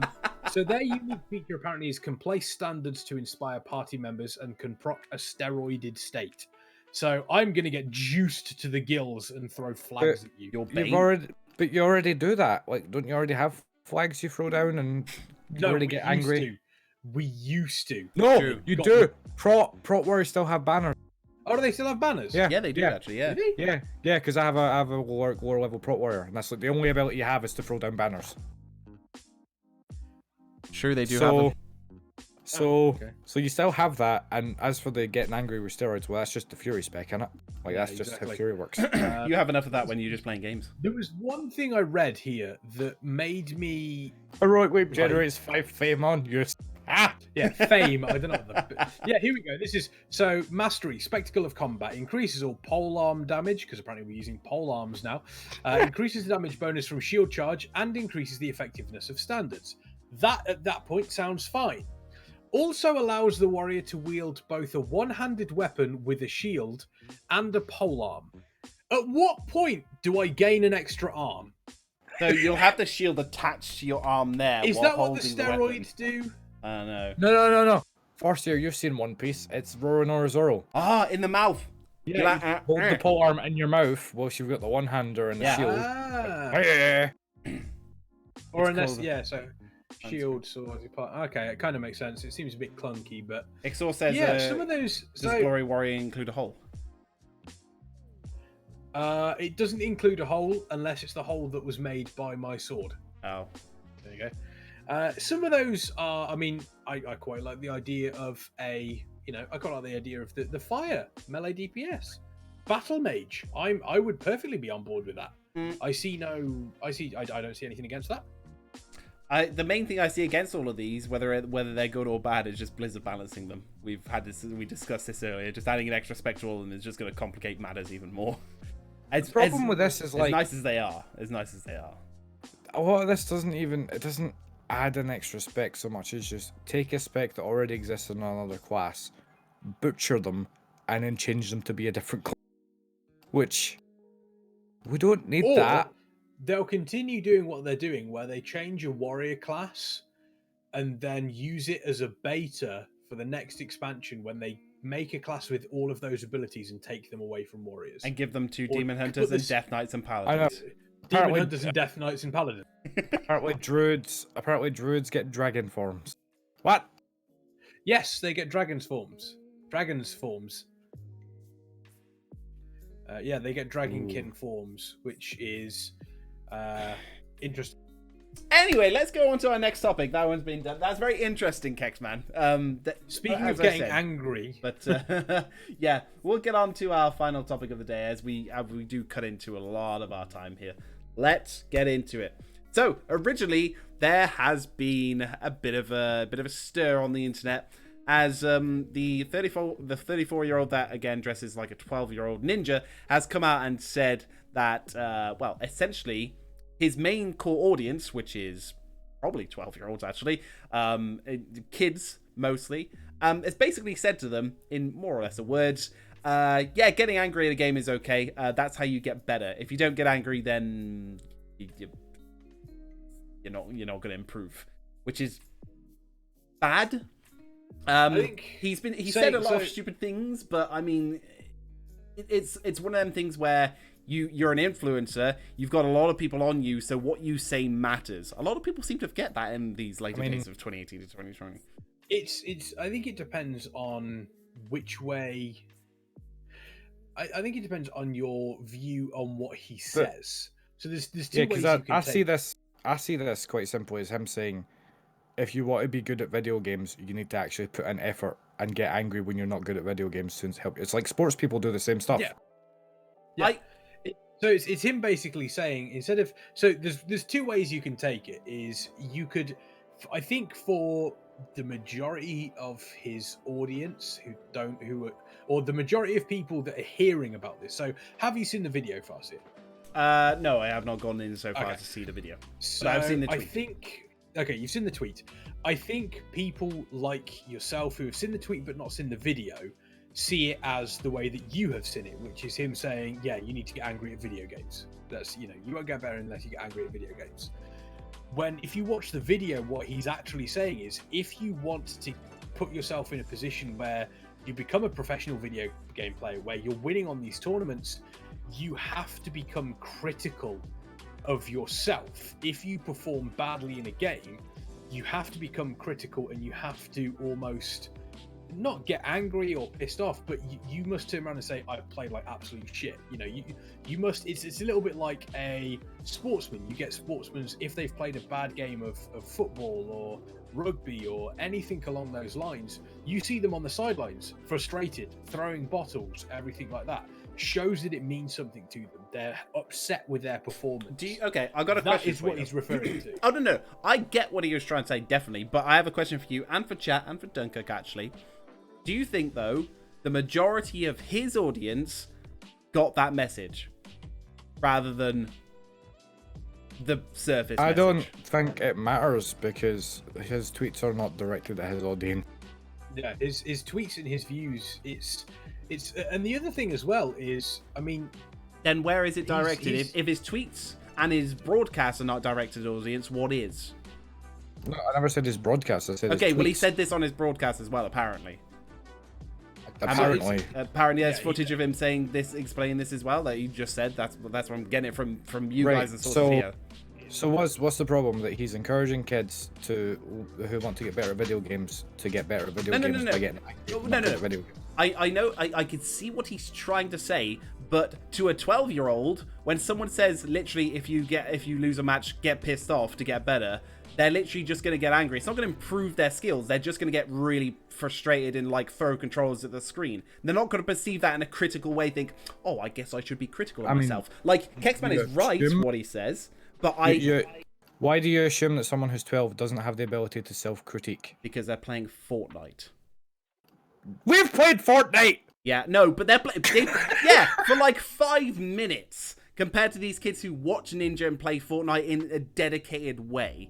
I don't like. You can't go. The majority of kids are mature enough to understand that that's the exact message he's trying to portray. I don't think so. I think it'd be dumb to assume that. I'm actually gonna find the tweet. Hang on. Yeah, go ahead. So no. No what? No. I think we have the tweet linked in our chat actually.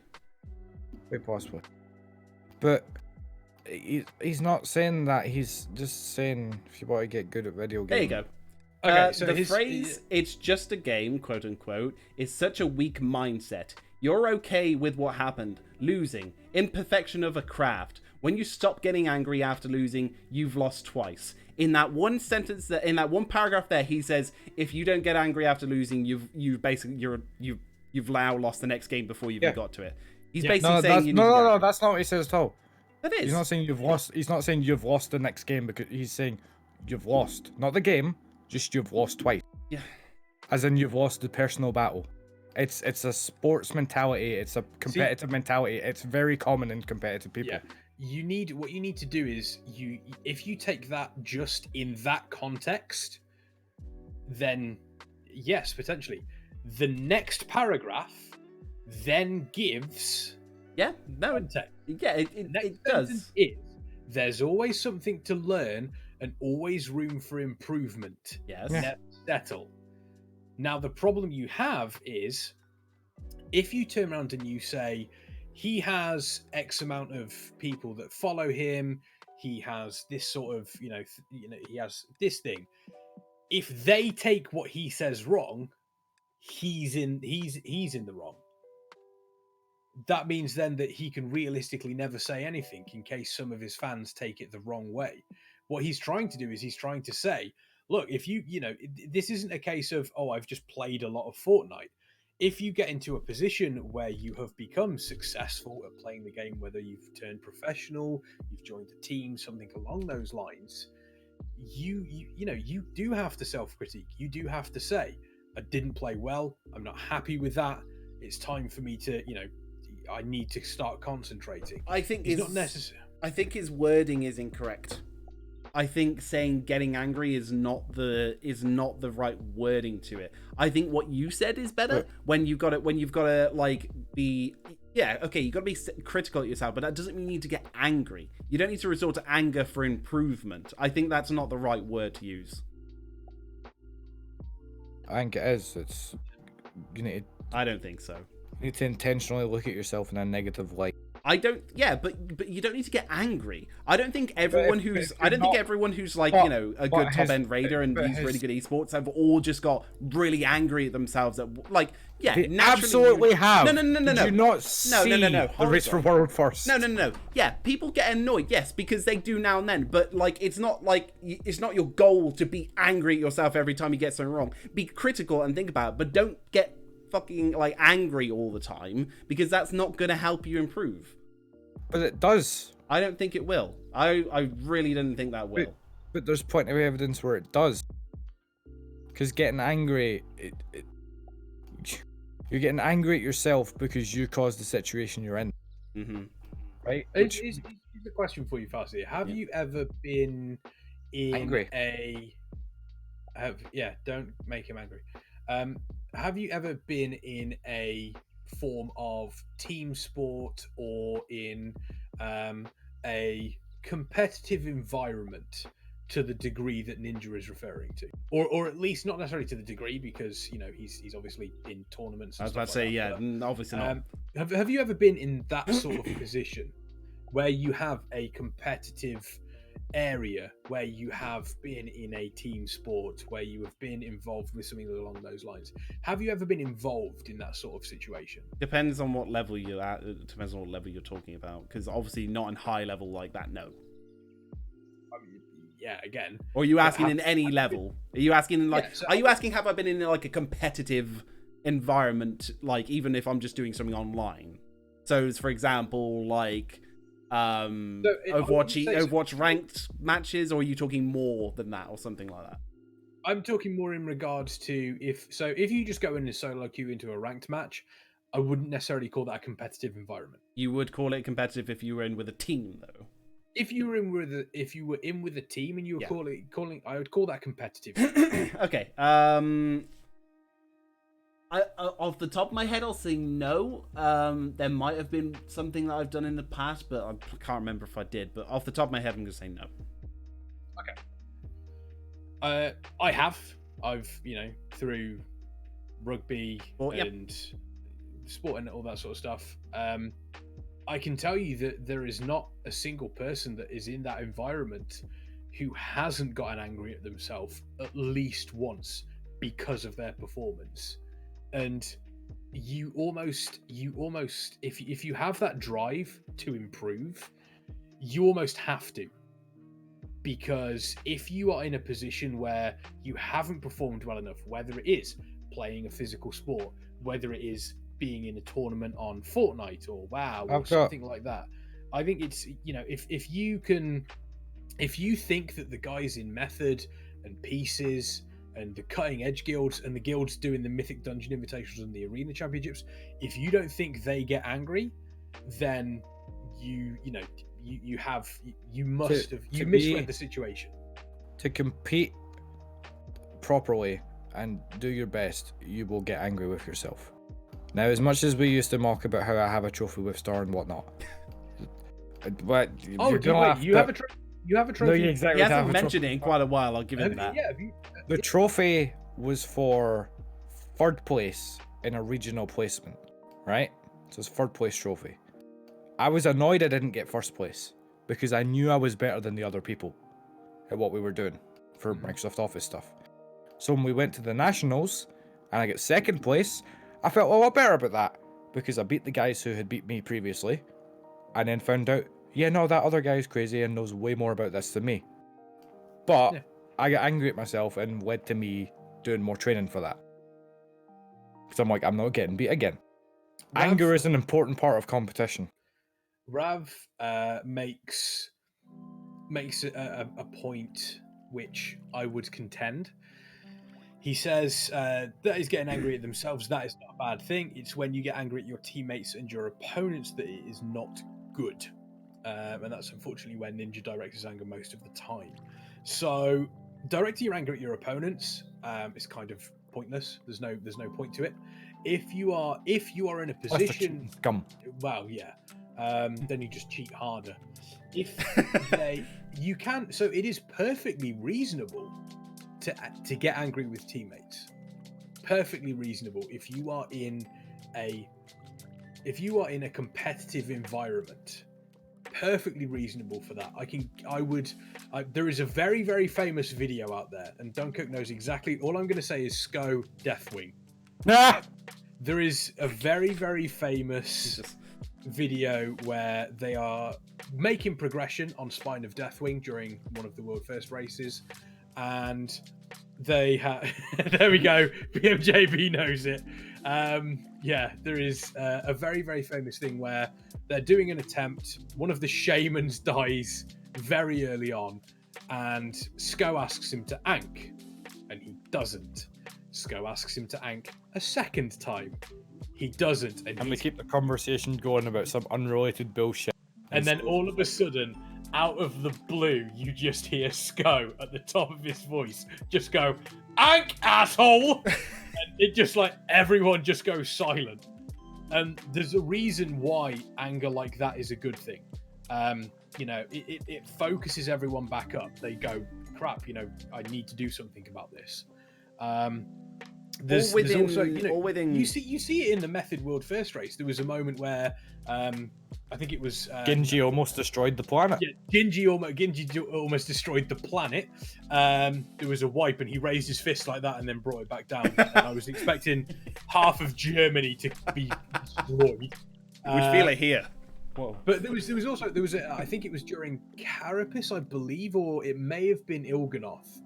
There was one boss they were struggling with, and Noah, the DK, was having some serious issues.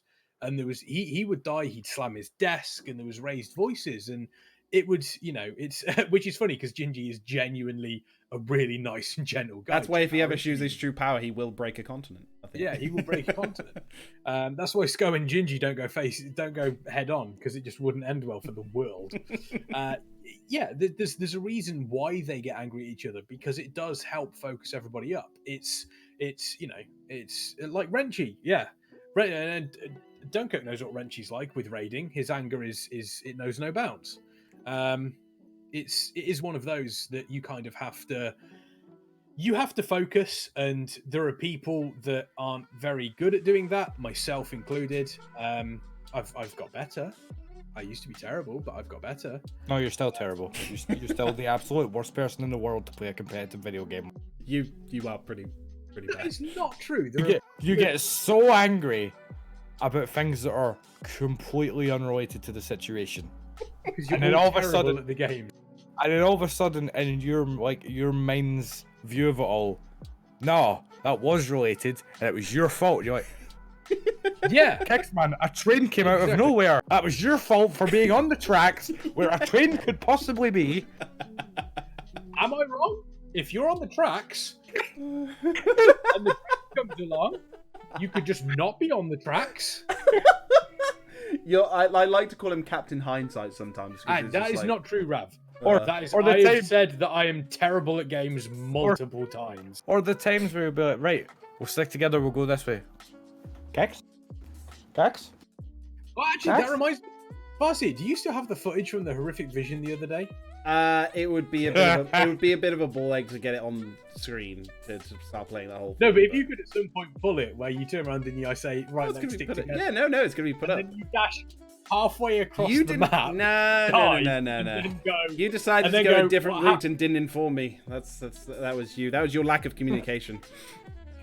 Okay.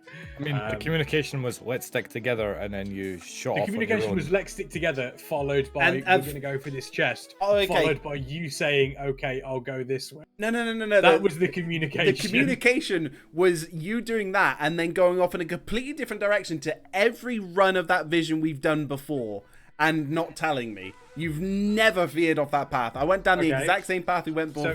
So what was the communication before that? The communication before that was nothing.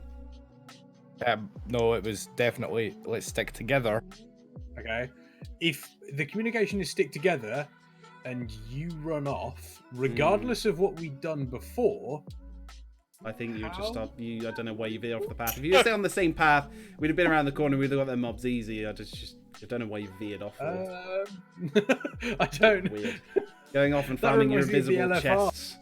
That reminds me of the LFR. Yeah, that one's 100% on you. No, it's Wow. That reminds me of the LFR, Prophet Skitra. Like that was Salt Farseer. So me and Farseer did LFR. We did Prophet Skitra.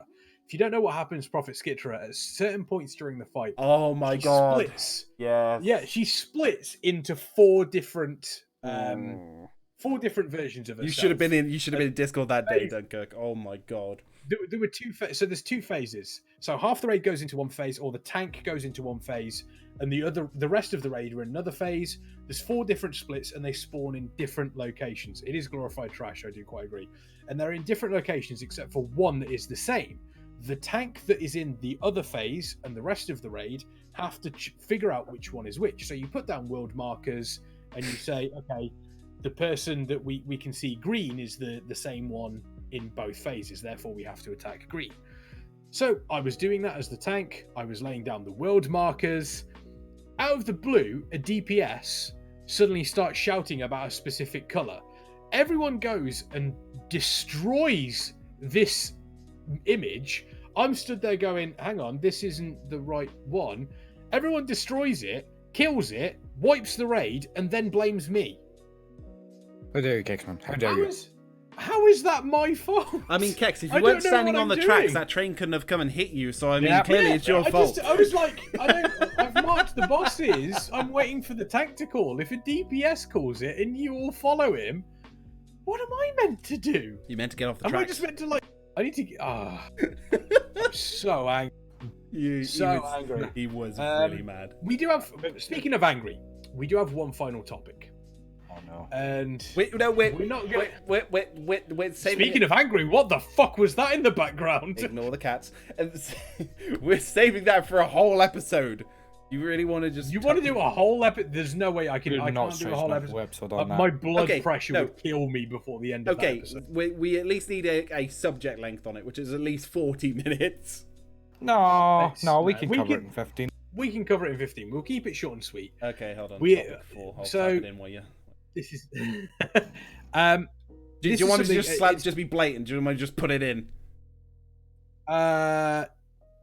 Yeah, no, don't be too blatant. But it is one of those that kind of... No, get it on everyone- screen, then it can cause controversy. Controversy creates cash. So people, assuming people are familiar. Bellular. There you go. we'll slam it in there. You think you do, but you don't. We Bellular- take it all on. You think you do? Bellular. Bellular, eh? Bellular. Yep. Who's Bellular? Is that how you spell his name? I don't pay. Is that how you not spell? His name is Bellular. No, now it's Bellular. Yeah, now it's there. That's what it is now. I'll change it. For fuck's sake. Now, Bellular, I'm sure Bellular is a perfectly. I'm sure he's great to talk to. I'm sure he's a great person. His videos, on the other hand, and to a degree, I think it's not so much Bellular himself. It is sensationalist videos based on Warcraft. Bellular, Pyromancer, to name a few. The absolute disregard for it's like the whole fake news thing that you get in the real world, where they're like, they'll take a nugget of truth, wrap it up in a bunch of like bullshit, and then be like, oh, look at this thing Blizzard are absolutely going to do, and you're like, that doesn't line up with any of the facts, but they'll put out 7 videos on it. Yeah, exactly. Like the most recent thing is, I believe, it seemed Pyromancer seemed to have this really weird thing where he's like, oh yeah, the jailer in Shadowlands looks kind of like Argus, so there is a connection between Argus the Maker and the jailer. Jailer is Argus the Maker. It is weird. Smurflord makes a very good point. It only seems to be the last like 12 months. Bellular used to make some great videos on Warcraft. Used to make some really good stuff. But recently, it has just become this, outrage merchant. Very, very good. JB making a very, very good point there. It is almost an outrage merchant. That is kind of how he's using it. And I don't know whether it's because he saw. I mean, it could be a case of he saw I don't know what the word is, like a space for this sort of content creator in Warcraft. I mean, he wants to become the Fox News of World of Warcraft, which is like. I think there's one why, thing. Why would you want that? There's one thing we can agree on. It's working. I don't like it, but it's working. He's definitely getting names.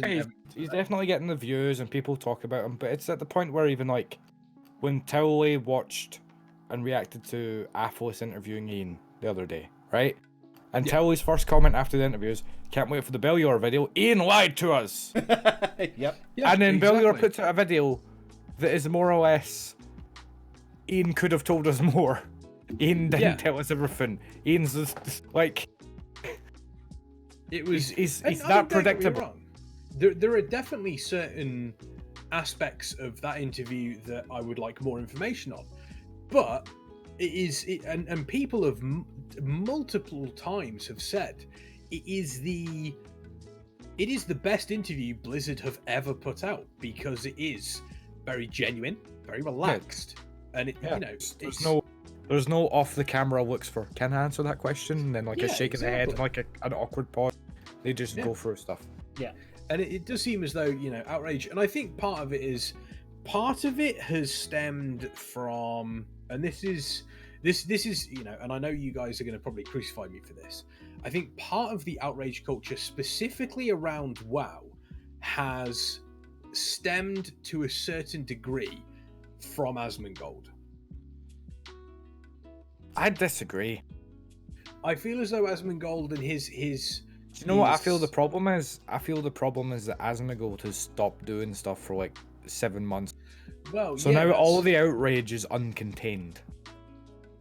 Right? Oh, is he like the keeper of the route outrage? Previously Blizzard would do something stupid, right? Or they'd put out one of the Q&As with Laura and Ian sitting down and they're answering a bunch of canned questions with no real answers, right? And Asmongold would watch it and react to it and call them on their shit the whole way through it, right? We don't have anything like that anymore because Asmongold is AWOL. You know who used to also call Blizzard out on their shit as well? Little Biscuit. Quite unconditionally and happily so, he would. Yeah, he got banned from the forums at least twice. One time. Like, give me name once that he ever did that. Pretty sure he did it all the time when we were on staff, with like all the time before and after. The difference there is back then, TB wouldn't TB wasn't a controversy merchant, he would just go to the actual controversy, be like, "What the fuck's this doing here? Blizzard, what are you doing with this? Why is this here?" So a controversy. So he wouldn't be because he would instead be he'd be a journalist, Like an investigative journalist. Yeah. Yeah. Whereas Bellular is he generates it, he creates it out of nothing. He takes like a single quote and suddenly he's got a 25-minute video based on it that is like, this is how it will be. And you're like, yeah, how did you get that from Ian saying, we think the system did it? Yeah. So here we go. Let's do a little... It does feel as though when it's a slow day, it's like, right, what little thing can we blow up into something big today? Because we need a big, impactful video every single day. Even if there's nothing, it feels as though he has to make something. I can't wait for his next video to be Shadowlands Alpha delayed. Blizzard pushes out the thing, but then doesn't do anything with it. Clearly delayed. Probably. So here's the one is this good God. Preach is not the Financial Times, goddammit. It's like, Blizzard, what is WoW supposed to be? Corruption and the MMO to ARPG transformation. What? The following one. The Prophet will return, revealing Blizzard's big tease, Medivh secret mission. I love that's what I love so much, and by love obviously I mean hate, about Bellular, when he's like, this will happen, this is gonna happen. He said, he makes facts, and then you go into his videos and then he's like, oh, it might do, and it's like, okay, so I think that, and it's like, this is what I think, and it's like, okay, so what you're saying is that it's just clickbait. He's not the only one. No, he's not the only one. He's not. He's a subset of YouTubers that put themselves out there as being journalists or investigators, when in reality they're opinion pieces. Yeah. Here's my personal favorite. When the cinematic was released, his inside sources confirm this. Yeah, that's it. Yeah. I love that. Hold on, if he can make that up, if he can make stuff up like that about his inside sources telling him this, my inside sources at Bellular's company say Bellular doesn't wipe his bum. Just saying. Confirmed. Just saying. Confirmed. That's out there. Yeah, this is my personal favorite. Blizz blew it utterly. BFA's disastrous end. Lore breakdown and how N'Zoth lives. What? Yep. You know, and N'Zoth lived right there. Yes. After he got completely reoriginated. Yep. It's terrible. Reoriginated into a Bellular video. I love that. That's perfect. Shocking reveals. Number 4 will devastate you. Honestly, he's gonna get there soon. I think that's. I'm waiting on it. I'm just waiting on him putting up a video that's like my top 10 shocking reveals of BFA. Like, he's gonna do something, you know, because that's the next step for channels like that. If you look at YouTube channels over time, there's a subset of channels that do this sort of content that start out like him, where the content is truthful and it's investigative and stuff, and then slowly it's like they realize, like, I can just say whatever I want and people will believe it's fact. Would you? And then eventually it gets to the point where I can just repeat things that I've already said in the past and people will think it's new. But then there's a question though, then, Claes. So that's very true, and that's how, and it's not just Bellular, several others. But say, for example, say if we started going down that path and it got that successful, would you then cross that line that he has and just make up stuff because you get money from it? You may as well at that point. Mm. Yeah, it's one of those where unfortunately we now live in an age where we live in a society. We live in a society. Stuff like that will sell, and people will always watch it. It's part of the reason why Preacher's Drama Time gets so many views. Oh. People love drama. People love controversy, and I'm happy that the majority of WoW content creators. I'd go further back and say it's one of the main reasons that Total Biscuit's original Blue Please run did so, is because it was drama and outrage, but it was actual drama and outrage that was going on. Yeah, it was drama and outrage that had already happened, not stuff that Total Biscuit had done himself. Or occasionally it would be stuff that he had caused that had become outrage. Bellular's not there yet. Bellular's not at the point where he's got Blizzard banning him from the forums. Yeah, it wasn't artificial, basically. Yeah. And, you know, it's nice that the majority, like more than the majority of WoW content creators preach, like the guys at Method, you know, Taliesin, Evertil, all these guys, they're doing. Well, keep naming. I want to know how many content creators you can actually list off. They're doing really, really good. I'm not a dancing monkey. They're doing really, really good work. And some of the smaller, and I think the strength as well is there are a lot of smaller streamers that people don't realize are doing good stuff as well. I mean, technically you could class us, Mr. GM. Some of the people that we met at BlizzCon, Quissy, for example. Some of the stuff that they pull out is fantastic. Lithy. There we go. It's a very realistically a lot of, and don't get me wrong, the WoW community is toxic AF, and it always has been, because any community based around a game is always going to be toxic. Some are better than others, though. Some are better than others. Nobble, yeah, there we go. Nobble's another good one. It definitely feels as though there seems to be almost like and I think part of it is because we've been in such a dip with BFA, but coming out of BFA going into Shadowlands, seems as though everyone's being a lot more positive these days. Maybe. I mean, let's not. Apart from the earlier discussion threads that were calling the Shadowlands Alpha WOD 2.0, and it hasn't even started yet. Yeah, let's not get our hopes up. Let's not get our hopes up too soon here, Caxman. I legitimately love the fact that we've got an encrypted patch. We can't see anything into it, and anything. BFA 2.0. Jesus. Yeah. Oh god. What's happening here is Blizzard are clearly hiding all of the systems they don't want us to test. Yeah. So that they can just sneak them in like Azerite, and it would be that's obviously what they're going for. That is a super vocal toxic guys that have given up on the game. Yeah, there we go. So. Exactly. No, the problem is I wish they would. Some of the really super vocal toxic guys are still like hardcore logging in every single day and be like, I fucking hate this game. That's very You're true. like, You see them on the forums. Why are you logged in? You see them on the Why forums. are you still subscribed? What are you doing? Like, I fucking hate this game, but I really need my fucking mana pearls today. What are you doing? Is that Ross by chance? Because he's playing Classic. Yeah, no, he's always on Classic. Yeah, that's true. Wow, whether it's him or not is a different story, but neither here nor there. Sure. Neither here nor there. And speaking of neither here nor there, we're not going to be here for much longer. We are we cancelled? the end of the show. I knew this would happen. We cancelled, unfortunately, because you have spread coronavirus to the entire staff. It's not coronavirus, it's pneumonia. Can you spread that? I know you can't. Yes. I don't. I think there are. I don't know if pneumonia is. Certain No, 'cause types I'm- you can, I think. Well, it's like a chest infection, so I'd need to cough into your lungs directly. Not. We've turned into WebMD. But yes, thank you for joining us here on You Think You Do But You Don't on Warcraft Radio.